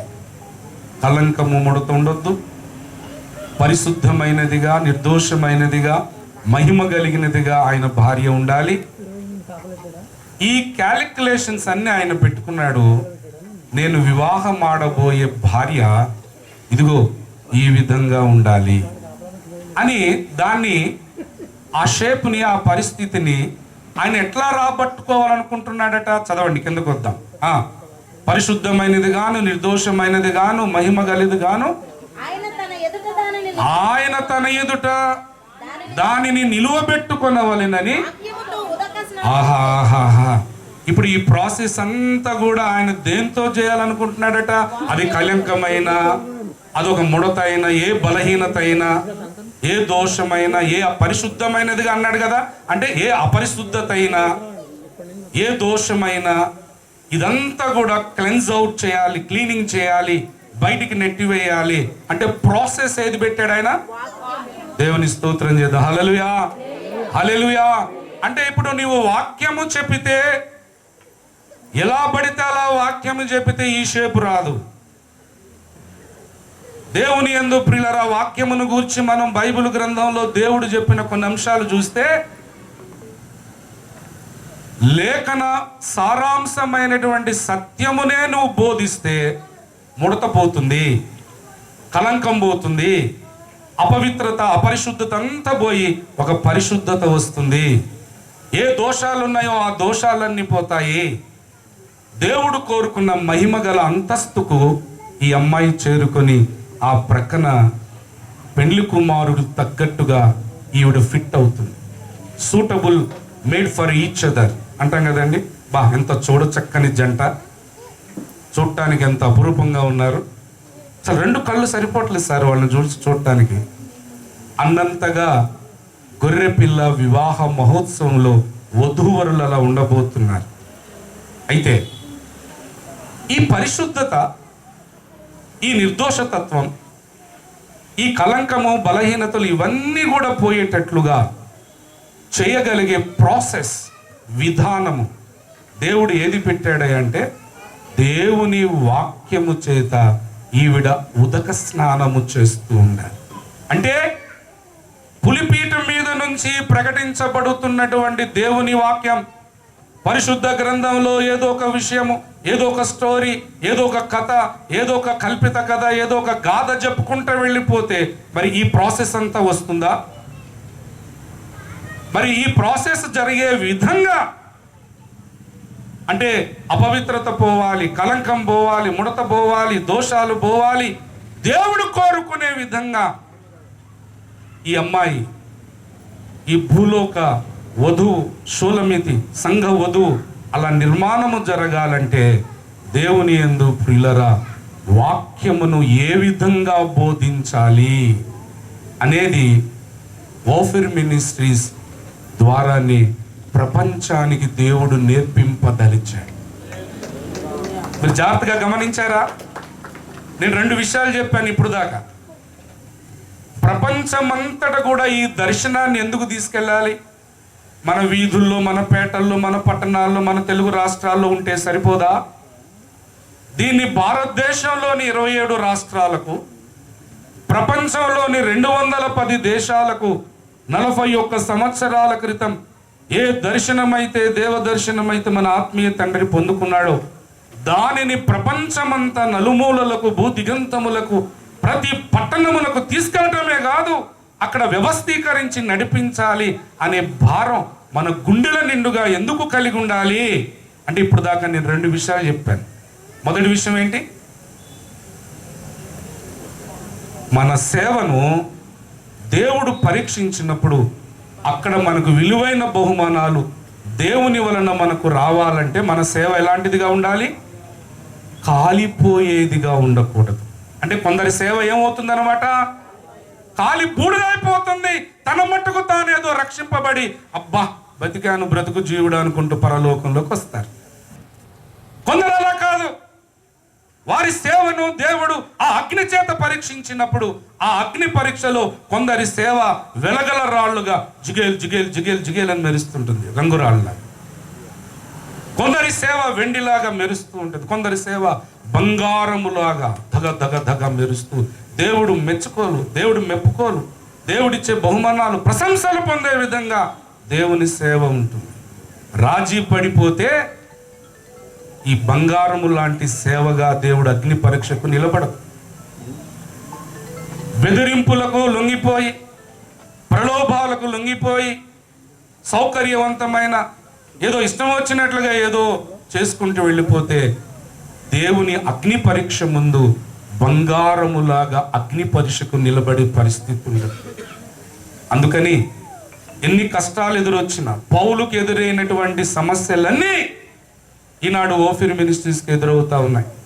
అయినా కూడా దృఢమైనటువంటి విశ్వాసముతో, విశ్వాసమునకు కర్తయు దాన్ని కొనసాగించువాడైన యేసును మాత్రమే చూస్తూ, ఏ విదేశీ సహాయం లేకుండా మరి ఈ సేవలో ముందుకు ఎందుకు వెళుతున్నామంటే, ఒక్క మాట చెప్పాను, మన సేవ అక్కడ అగ్ని పరీక్ష ముందు ఎలా నిలబడాలి చెప్పండి? ఎలా నిలబడాలండి? బంగారములాగా, దగ దగ దగ మెరిసిపోయే బంగారము లాంటి సేవ. అటువంటి సేవ ఈ భూమి మీద ఏ మినిస్ట్రీ అన్నా చేస్తుందంటే, నేను పదే పదే చెప్తున్నాను, అది ఓఫిర్ మినిస్ట్రీసే చేస్తుంది. రెండవది,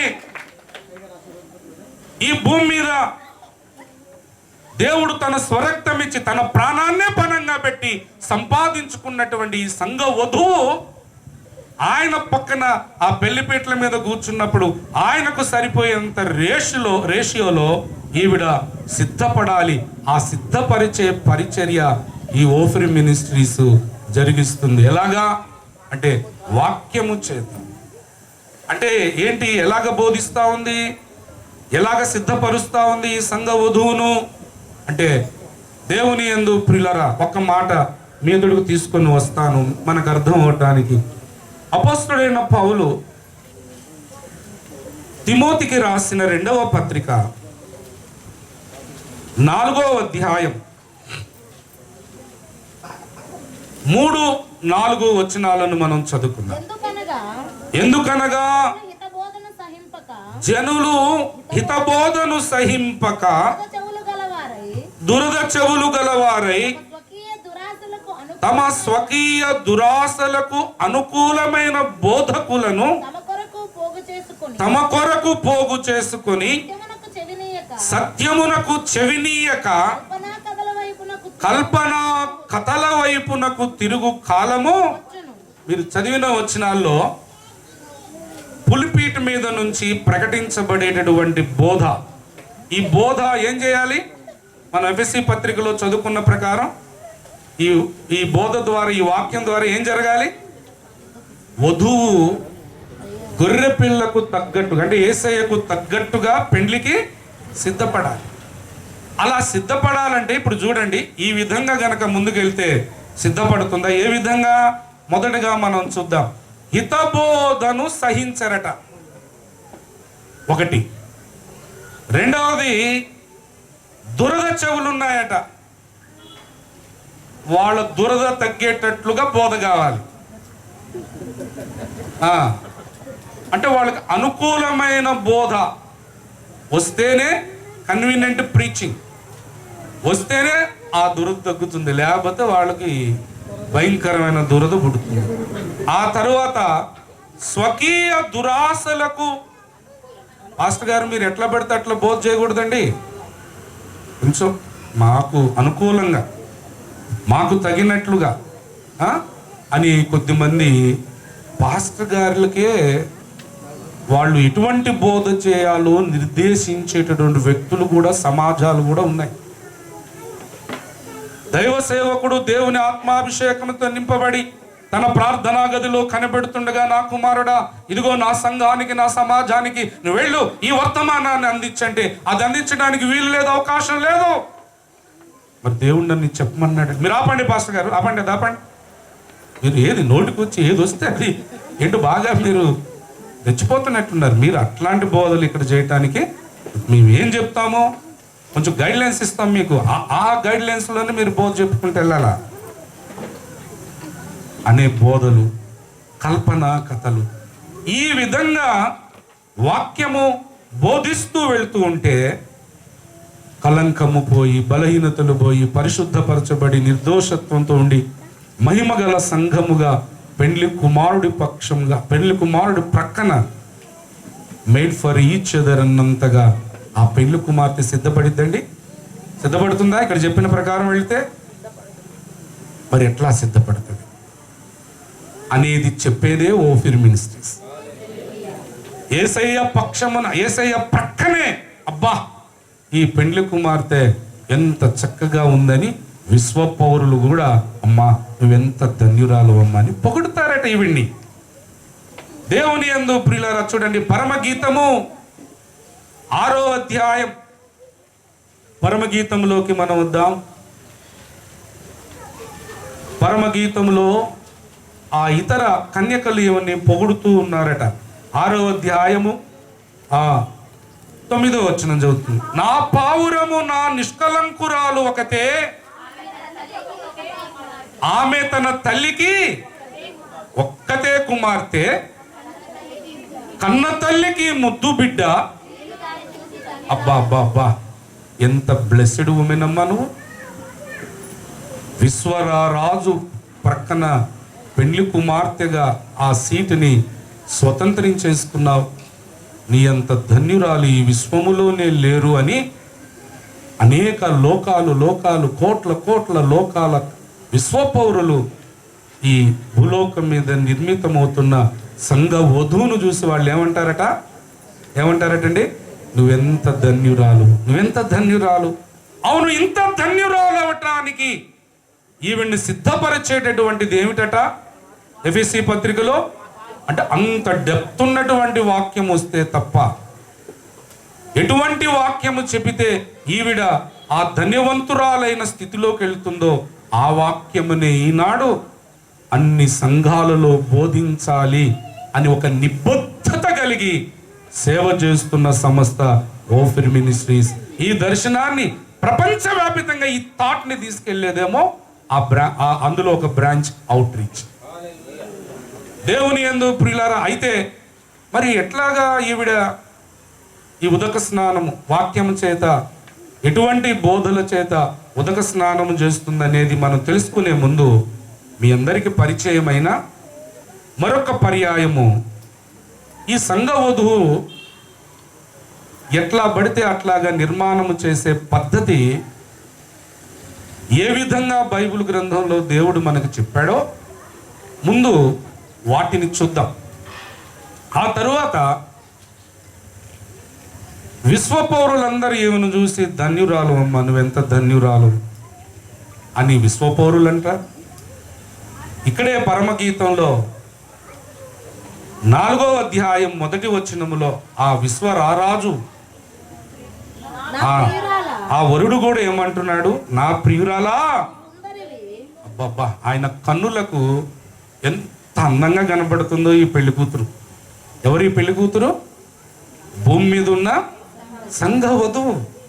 ఈ భూలోకంలో ఉన్నటువంటి దేవుడు తన స్వరక్తం ఇచ్చి సంపాదించుకున్న సంఘాన్ని చూసి యేసయ్య ఏమో నీవు సుందరివి, బహు సుందరివి అని యేసు అంటుంటే, ఆ విశ్వ పౌరులేమో ఆమెను చూసి అమ్మా నువ్వెంత ధన్యురాలు అని ఆమెను పొగుడుతున్నారు. అయితే యేసు ఆయన కోరుకుంటున్నటువంటి ఆ అందములోనికి రావటానికి కానీ, విశ్వ పౌరుల ప్రశంసలు పొందుకునే విధంగా ఈ భూమి మీద ఉన్నటువంటి ఆ సంఘ వధువు నిర్మాణం అవటానికి కానీ ఎటువంటి బోధ కావాలో మనం చూసే ముందు అసలు ఈ లక్ష్యముతో, నేను ముందే చెప్పాను కదా, పౌలు సేవ చేస్తున్నాడంటేనే ఆయనకి ఏమున్నదండి?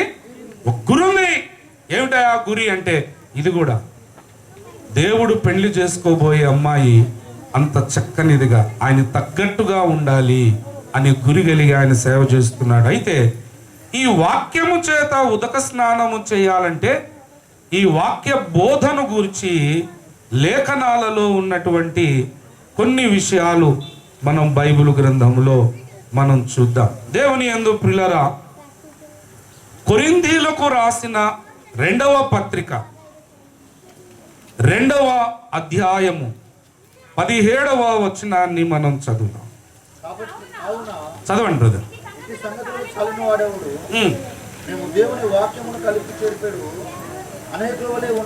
అంటే అక్కడ ఏం చెప్తున్నాడు పౌలు? దేవుని వాక్యమును లేనిదాన్ని కొంత తీసుకొచ్చి వాక్యంతో కలిపేస్తున్నారు. చెరపటం అంటే ఉన్న వాక్యము ఇది అవసరం లేదు అని పక్కకి తీసుకొస్తున్నారు.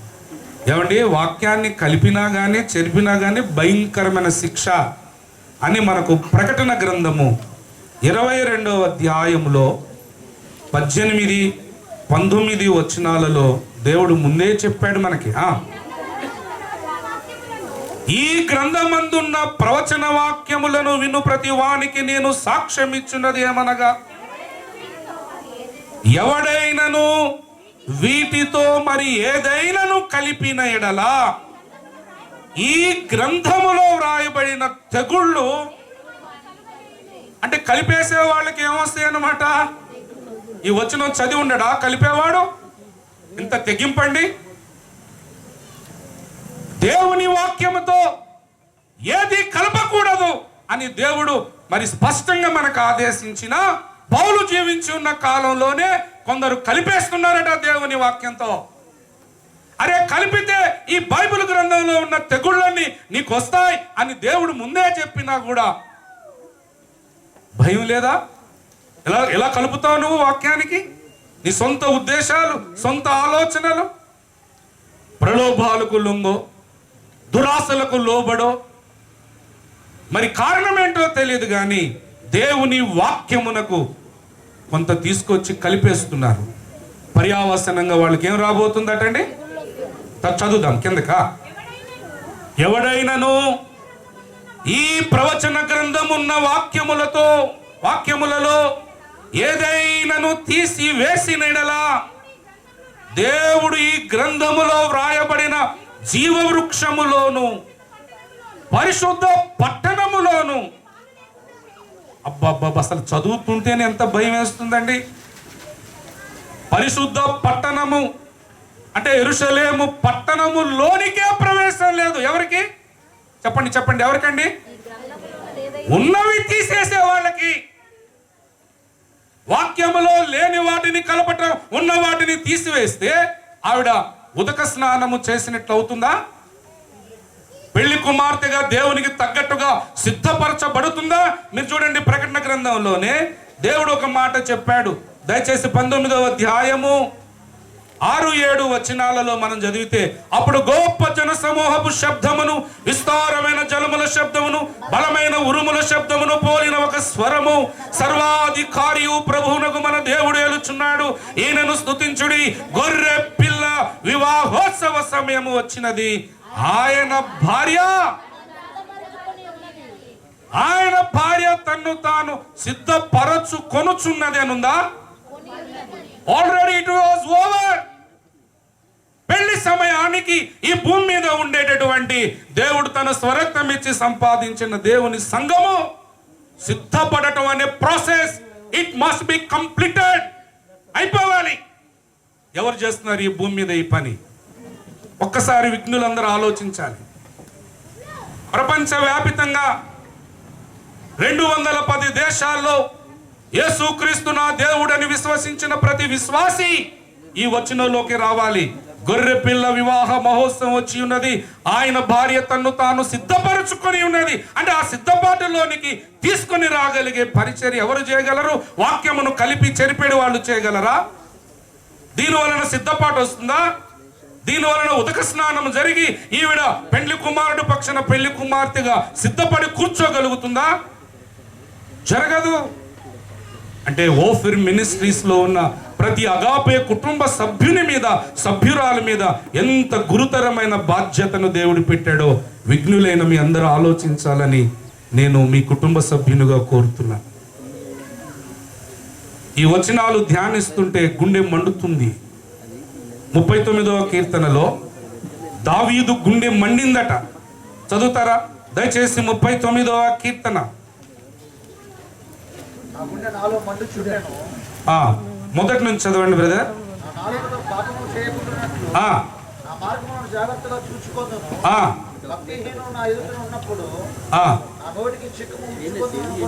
మూడో వచనం వెరీ గుడ్. నా గుండె నాలో మండుచుండెను. అంటే ఎప్పుడు ఈ మంట పుట్టిందట? ఏమండి అందరు జాగ్రత్తగా మీరు ఆలోచించాలండి. అంటే అంటే అర్థం ఏంటి? ఇదిగో ఈ పెండ్లి కుమార్తెను సిద్ధపరచడం ఎట్లా, ఈ ప్రాసెస్ జరగటం ఎట్లా, దీనికి ప్రయాసం ఎట్లా, ఈ పని ఎలా చేయాలి అనే ధ్యానం నీలోనికి గనక వచ్చి నీవు ఆ థాట్లో, ఆలోచనలో ప్రపంచం అంతటా ఆవరించి ఉన్న ఈ సంఘవతును నిర్మాణం చేయాలి, సిద్ధపరచాలి అనే ధ్యానము నీ హృదయంలోకి వస్తే ఒకళ్ళు ప్రత్యేకంగా నీకు చెప్పాల్సిన అవసరమే ఉండదు. ఆ మంట దావీదు ధ్యానిస్తుంటే ఆయన మంట పుట్టింది. ఆయన అంటున్నాడు, నా గుండె నాలో మండుచున్నది. ఈ అవుట్ రీచ్ సభల ద్వారా అగాపే సంఘాలలో ఉన్న, అగాపే కుటుంబాల్లో ఉన్న వాళ్ళు విశ్వాసుల, సేవకుల, ఎవాంజలిస్టుల, whoever they may be, ఈ కుటుంబంలో ఉన్నటువంటి ప్రతి సభ్యుడు, ప్రతి సభ్యురాలు గుండె మండాలి. ఎందుకు మండాలి? ప్రపంచవ్యాపితంగా ఉన్న సంఘ వధువు మరి సిద్ధపాటు కలిగించే పరిచర్య ఒక్క ఓఫిర్ మినిస్ట్రీస్కే దేవుడు అనుగ్రహించినాడు. ఈ పని ఎవరు చేస్తారు? వెళ్ళగలిగితే నువ్వు వెళ్ళాలి, ఇతర రాష్ట్రాలకు వెళ్ళాలి, ఇతర దేశాలకు వెళ్ళాలి. ఒకవేళ వెళ్ళలేనటువంటి పరిస్థితి ఉంటే వెళ్ళే వారిని పంపటానికి మన సాయశక్తుల, మన వనరులన్నీ వినియోగించి వారిని పంపేటటువంటి పరిచర్యను మనం బలముగా ఈనాడు ఇదివరకు చేశాం. చేయలేదని చెప్పట్లేదు, కానీ ఇదివరకు చేసిన దానికంటే మరింత తెగింపు కలిగి ఇంకా ఈ ప్రపంచంలోనికి ఈ దర్శనాన్ని తీసుకుని వెళ్ళగలుగుతున్నప్పుడు ఏం జరుగుతుందంటే వాక్యముని ఈ పాటికే కలిపి చెరిపడి బోధలు ఎక్కడెక్కడ వేళ్ళునుకొని ఉన్నాయో వాటిని కుక్కటి వేళ్లతో సహా పెకిలించగలిగే ఆత్మ ఖడ్గమును మనం మోసుకుంటూ అక్కడికి వెళ్తాం. దేవ దర్శనాన్ని మోసుకుంటూ అక్కడికి వెళ్తాం. వస్తాయి ఎన్నో ప్రతిబంధకాలు వస్తాయి, ఆటంకాలు వస్తాయి. కుటుంబంలో సమస్యలు పెడతాడు, నీ సంఘంలో సమస్యలు పెడతాడు, నీ ఒంట్లో సమస్యలు పెడతాడు, ఆర్థికపరమైన ఇబ్బందులు పెడతాడు.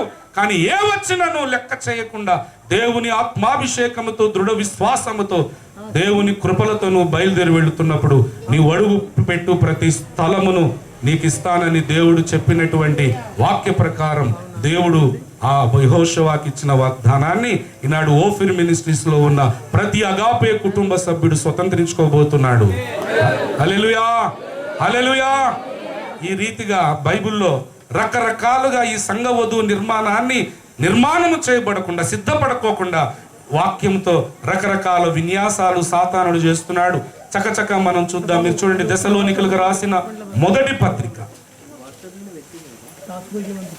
2వ అధ్యాయం 3వ వచనం చదువుతున్నాను. ఏలయనగా మా బోధ కపటమైనది కాదు, అపవిత్రమైనది కాదు, మోసయుక్తమైనది కాదు గాని. అంటే అర్థం ఏంటి? పులిపీఠం మీద నుంచి వచ్చే కొన్ని బోధలు కపటమైన బోధలు, కొన్ని బోధలు మోసకరమైన బోధలు, కొన్ని బోధలు అపవిత్రమైన బోధే పులిపీఠం నుంచి వస్తే మీరు ఆలోచించండి. ఎఫెసీ పత్రిక 5వ అధ్యాయం 25-27 వచనాలలో దేవుడు పెళ్లి చేసుకోబోయే తన భార్య ఎలా ఉండాలంటున్నాడు? పరిశుద్ధమైనదిగా. బోధే అపవిత్రమైనప్పుడు, అపరిశుద్ధమైనప్పుడు ఈ సంఘవధువు పరిశుద్ధురాలైన కన్యక ఎలాగా ఉదక స్నానం చేయబడుతుంది? ప్రియులారా, చెప్పాలని ఎన్నో అంశాలు నాలో ఉన్నాయి. అయ్యగారు రాబోతున్నారు, నేను ముగిచ్చేస్తాను. ఓఫిర్ మినిస్ట్రీస్ ఏదో సేవ చేస్తున్నాం నలుగురితో పాటు మనం అనుకునేది కాదు. ఈ భూమి మీద దేవుడు ఆయన స్వరక్తం ఇచ్చి సంపాదించుకున్న ఆయన సంఘాన్ని ఆయనకు తగ్గట్టుగా మ్యాచ్ చేయటానికి, సిద్ధపరచటానికి, విశ్వ పౌరుల ప్రశంసలు పొందుకోవటానికి, దేవుని కనుదృష్టిని ఆకర్షించి అబ్బా ఎంత సుందరవతివి నువ్వు అని ప్రభు చేత ప్రశంసలు పొందుకోవటానికి సిద్ధపాటును కలిగించే పరిచర్య మన ఓఫిర్ మినిస్ట్రీస్. ఏవో కాకన్ బుల్ స్టోరీస్ చెప్పుకొని, కల్పనా కథలు 2-3 చెప్పుకొని, ఎంటర్టైన్మెంట్లుగా జోకులు వేసుకు, లేకపోతే రకరకాల బోధలు చేసి మనం చేసేటటువంటి సేవ అది కాదు. మనం చేసే సేవ ఏమిటంటే దేవుని యందు ప్రియులారా సంఘ వధువును ఆయన ఇష్టానికి, ఆయన అభిష్టానికి తగ్గట్టుగా నిర్మాణము చేసి, అయితే మనం ఎలా చేయాలి అనేది 1-2-3 విషయాలు చెప్పి నేను ముగిస్తాను. మొదటిగా మీరు చూడండి, కొరింథీయులకు రాసిన మొదటి పత్రిక 2వ అధ్యాయం 7వ వచనాన్ని మనం చదువుతాం. దేవుని జ్ఞానము మరుగై ఉండెను, దేవుని జ్ఞానము మర్మమైనట్టుగా బోధించుచున్నాము. ఈ జ్ఞానము మరుగై ఉండెను, జగదుత్పత్తికి ముందుగానే దీని దేవుడు మన మహిమ నిమిత్తము. మీరు చదివిన ఆ వచనములో జగదుత్పత్తికి ముందుగానే ఎవరి మహిమ నిమిత్తం? సంఘము యొక్క మహిమ నిమిత్తము నియమించాడు. కానీ ఆ జ్ఞానం ఏమైపోయిందంటే వెలుగులోకి వచ్చిందా? లేదు, మరుగై ఉండేనంటున్నాడు. దేవుడు సంఘ మహిమ కొరకు జగదుత్పత్తికి ముందుగా ఏ జ్ఞానమునైతే సంఘము కొరకు సిద్ధపరిచాడో ఆ జ్ఞానమును సంఘానికి అందించే పరిచర్య నాడు పౌలు చేశాడు, నేడు ఓఫిర్ మినిస్ట్రీస్ జరిగిస్తుంది వాక్య పరిచర్య ద్వారా. దేవుని యందు ప్రియులారా, అలాగే తెస్సలోనికలకు రాసినటువంటి మొదటి పత్రిక 2వ అధ్యాయం 4వ వచనాన్ని మనం చదువుతాం. సువార్తను మాకు అప్పగించుటకు యోగ్యులమని దేవుని వలన ఎంచబడిన వారమై మనుషులను సంతోషపెట్టువారము కాక మన హృదయములను పరీక్షించు దేవునినే. అంటే బోధ అనేది ఎలా ఉండాలన్నమాట. ఇప్పుడు 2 విషయాలు చెప్పుకున్నాం. జగదుత్పత్తికి ముందు దేవుని యందు ప్రియులారా, జగదుత్పత్తికి ముందు సంఘము కొరకు దేవుడు ఒక జ్ఞానమును సిద్ధపరిచించాడు. ఈ జ్ఞానము నా సంఘానికి కావాలి, నా భార్యకి కావాలి, నేను పెండ్లాడబోయే భార్యకి జ్ఞానం కావాలని ఈ జ్ఞానాన్ని దేవుడు ఎప్పుడు సిద్ధపరిచాడట? జగదుత్పత్తికి ముందే. అది సాతాను సంఘానికి అందనీయకోకుండా వాడు మరుగు చేసేస్తుంటే పౌలు వచ్చేసి ఆ జ్ఞానము ఏదైతే అందకుండా ఉందో ఆ జ్ఞానాన్ని సంఘానికి అందిస్తూ ఉన్నాడంట ఆ కాలంలో. ఇప్పుడు అదే పరిచర్య ఎవరు చేస్తున్నారనమాట? ఓఫిర్ మినిస్ట్రీస్ చేస్తుంది. దేవుని యందు ప్రియులారా, ఈ విషయాన్ని కొరింథీ పత్రికల్లో మనం చదువు. తర్వాత మనుషులను సంతోష పెట్టే బోధ కాదు మనం చేసేది. బల్యంలాగా వాళ్ళు గుచ్చుకోవచ్చు, నొప్పు పుట్టొచ్చు, ఇబ్బంది పెట్టొచ్చు. కానీ మనం చేసే బోధ ఎటువంటి బోధట? దేవుని హృదయమును సంతోష పెట్టేటటువంటి బోధ మనం చేసేది. ఆ తర్వాత చకచక మనం చూద్దాం. మీరు చూడండి, తీతుకు రాసిన పత్రిక 2వ అధ్యాయం 1వ వచనాన్ని మనం చదువుదాం. నీవు హితబోధకు అనుకూలమైన సంగతులను, హితబోధ అంటే ఏంటి అర్థము? ఆరోగ్యకరమైన బోధ ఉందంటే అవతల ఇంకేమున్నట్టు అంటే, బోధ చేస్తే వింటున్నటువంటి వారికి ఆధ్యాత్మికంగా, మానసికంగా ఏం కలగాలి? శారీరకంగా ఏం కలగాలి? ఆరోగ్యం కలగాలి. ఆరోగ్యకరమైన బోధనే నువ్వు బోధించు అన్నాడంటే అవతల ఇంకో ఏ బోధ ఉందన్నమాట. కాబట్టి సంఘ వధువు నిర్మాణములో తరములలో యుగములలో మరుగై ఉన్న జగదుత్పత్తికి ముందే దేవుడు నియమించిన సిద్ధపరిచిన సంఘ మహిమ కొరకు ఆయన సిద్ధపరిచినటువంటి జ్ఞానము ఏదైతే ఉందో ఆ జ్ఞాన బోధ సంఘాన్ని పెండ్లి కుమార్తెగా సిద్ధపరుస్తుంది. దేవుని హృదయాన్ని సంతోషపెట్టే బోధ అది సంఘ వధువుగా సిద్ధపరుస్తూ ఉంది. దేవుని యందు ప్రియులరా, అలాగే మనం బైబిల్ గ్రంథంలో చూస్తే దేవుని యొక్క బోధను మనము బోధించేటప్పుడు పేతురు రాసిన మొదటి పత్రిక 4వ అధ్యాయం 11వ వచనాన్ని మనం చదువుదాం. ఒకడు బోధించిన ఎడల దేవోక్తులను బోధించినట్లు, అంటే బోధ చేస్తే దేవుడు నోరు తెరిస్తే ఆయన ఎట్లా మాట్లాడతాడో ఆ దేవుడి నుంచి వచ్చినటువంటి మాటల్లాగానే దేవోక్తుల్లాగానే బోధ ఉంది. మరి అలా కాకుండా ఇంకెలా ఉంటుందండి? ఎలా ఉంటుందంటే మార్కు సువార్త 7వ అధ్యాయం 7వ వచనాన్ని చదువు. మార్కు సువార్త 7వ అధ్యాయం 7వ వచనం.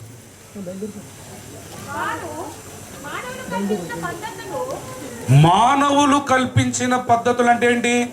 మానవులు తమ సొంత మస్తిష్కములో నుంచి వాళ్ళు పలికిన పలుకుల నుంచి వచ్చిన బోధలు.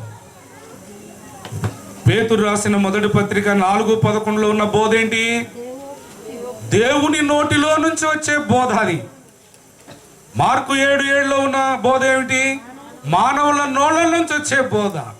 కాబట్టి సంఘ వధువును దేవుని యందు ప్రియులరా మనము దేవునికి తగినట్లుగా మనము నిర్మాణము చేసే సేవ మనం చేయాలంటే దేవోక్తులను బోధించేటటువంటి బోధగా మనది ఉండాలి. అలాగే తిమోతికి రాసిన 2వ పత్రిక 2వ అధ్యాయం 2వ వచనాన్ని మనం చదువుతాం.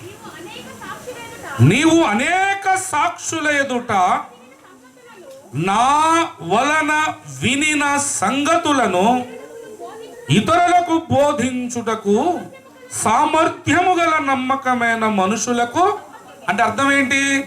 నా వలన వినిన సంగతులు అంటే పౌలు భక్తుని యొక్క బోధలు. నువ్వు బోధిస్తే పౌలు బోధించిన బోధకు కాంట్రాస్ట్ కాకూడదు.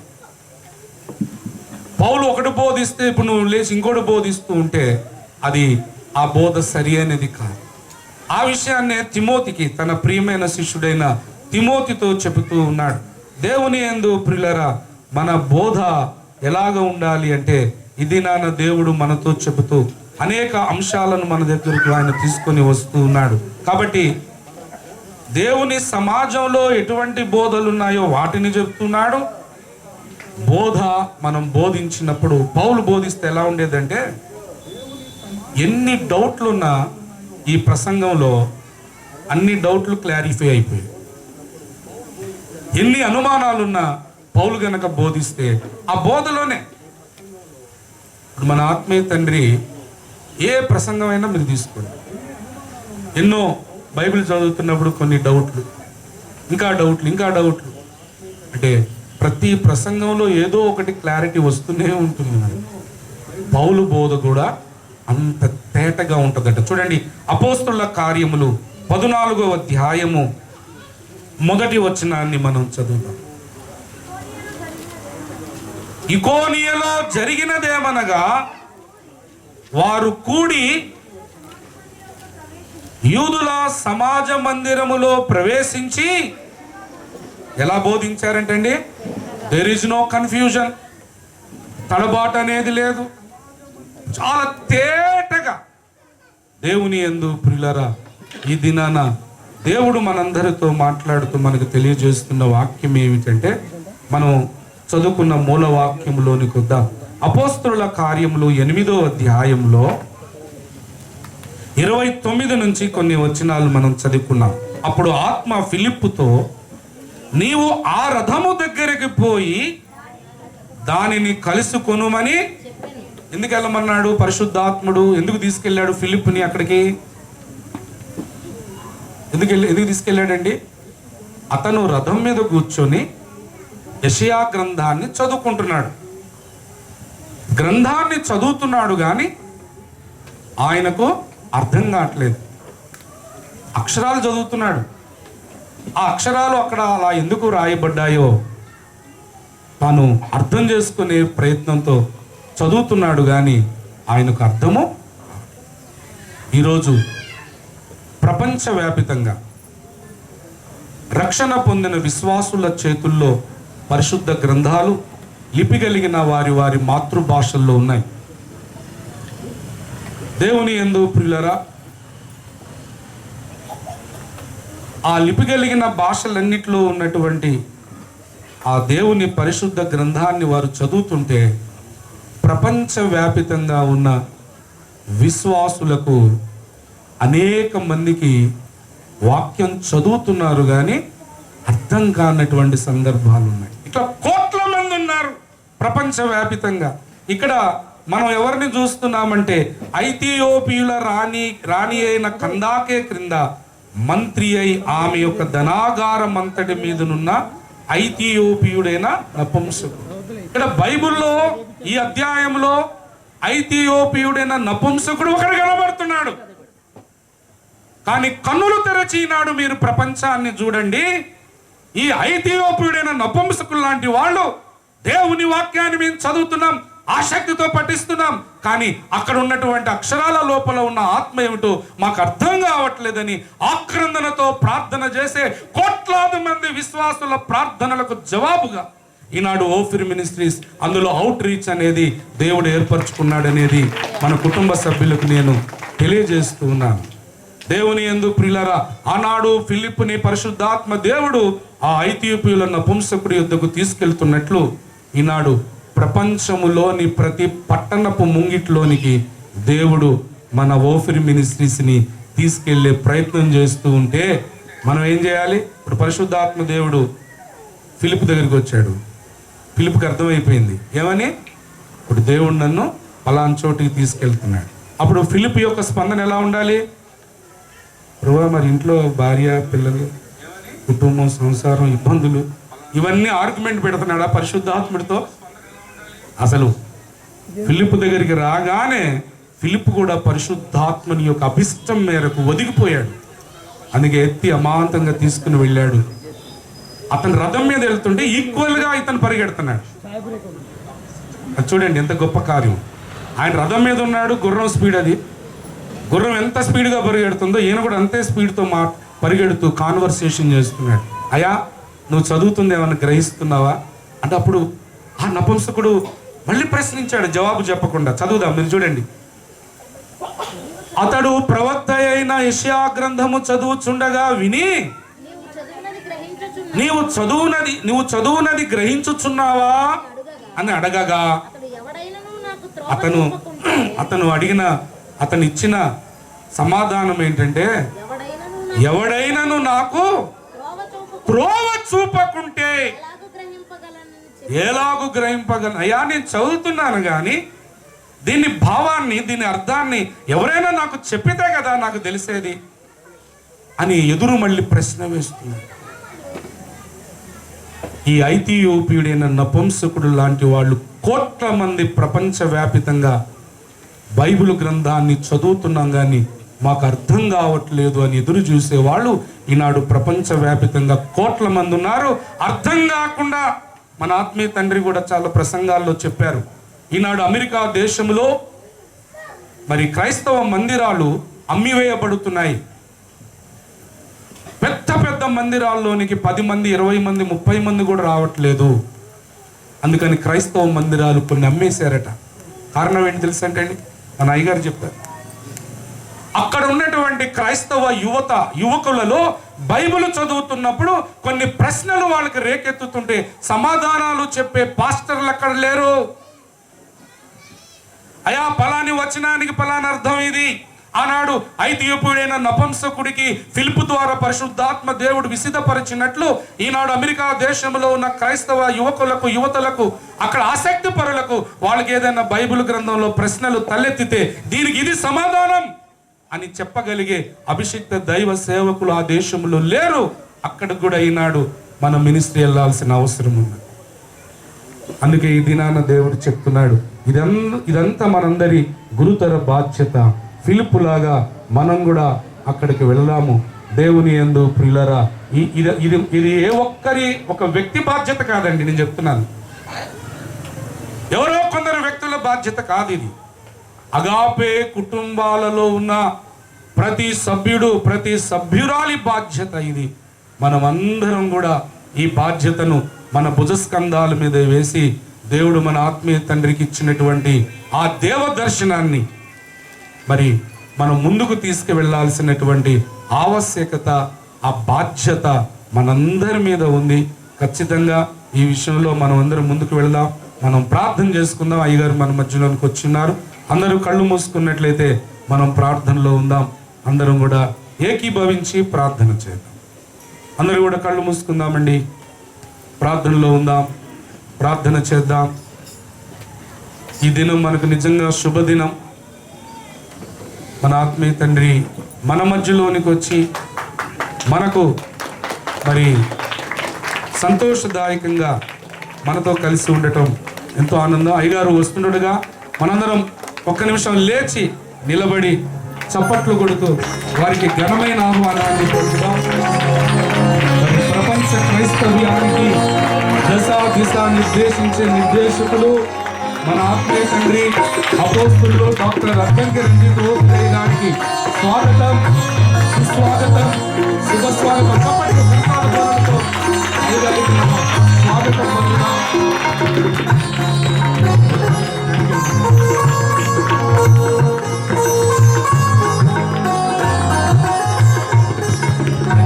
కూర్చున్నామండి. చిన్న ప్రార్థన చేసుకొని అయ్యగారికి మనం సమయాన్ని అప్పగించుకుందాం. ప్రార్థన చేసుకుందాం. చిన్న ప్రార్థన. పరిశుద్ధుడా, సర్వోన్నతుడా, మహోన్నతుడా, మా ప్రియ పరలోకపు తండ్రి, ఈ 3 రోజులు సెంట్రల్ చర్చ్లో నిజాంపేటలో ఈ అవుట్ రీచ్ ఉపవాస ఉజ్జీవ ప్రార్థన కూడికలు నైనా మీరు దిగ్విజయంతంగా జరిగిస్తున్నారు. ఇప్పటి వరకు మీరు మాతో మాట్లాడుతూ వస్తున్నారు. మీ తండ్రిని క్షేమకరంగా నాయన మా మధ్యలోకి తీసుకురావటం మాకు పండగలాగా ఉంది. నాయన మీ దాసుని ద్వారా మీరు ఇంకనూ మాతో మాట్లాడి మమ్మల్ని బలపరచండి. మమ్మల్ని నీ వాక్యము చేత దీవించండి. విత్తబడిన వాక్యమైన విత్తనాలు అందరి హృదయ లోతుల్లో నాటి నీరు కట్టి ఫలింపచేసి ప్రభా వాక్యం వినువారుగా మాత్రమే మిగిలిపోక ఈ విన్న వాక్య ప్రకారం ప్రార్థించి బలము పొందుకొని ప్రపంచమంతటిని దేవ దర్శనముతో నింపేటటువంటి భాగ్యవంతులుగా అగాపే కుటుంబాలలో ఉన్న ప్రతి సేవకుణ్ణి, సేవకురాలని, ప్రతి ఎవాంజలిస్ట్ని, నాయన ప్రతి విశ్వాసిని దావీదు ఖండింపబడినట్లుగా ఈ దేవ దర్శనమును ప్రపంచ వ్యాపితంగా తీసుకుని వెళ్ళి స్థిరపరచాలనే విషయంలో మా గుండెలను నీ వాక్యము చేత ఈ దర్శనముతో మండించి నడిపించమని అర్థిస్తూ ఇప్పుడు వరకు మీరు చేస్తున్న చేయబోతున్న మేలులన్నిటిని బట్టి మిమ్మల్ని స్తుతిస్తూ త్వరలో రాని ఉన్న మా ప్రియ ప్రభు అయిన నజరేయుడైన యేసు క్రీస్తు వారి నామములో ప్రార్థించి వేడుకొంచున్నాము తండ్రి.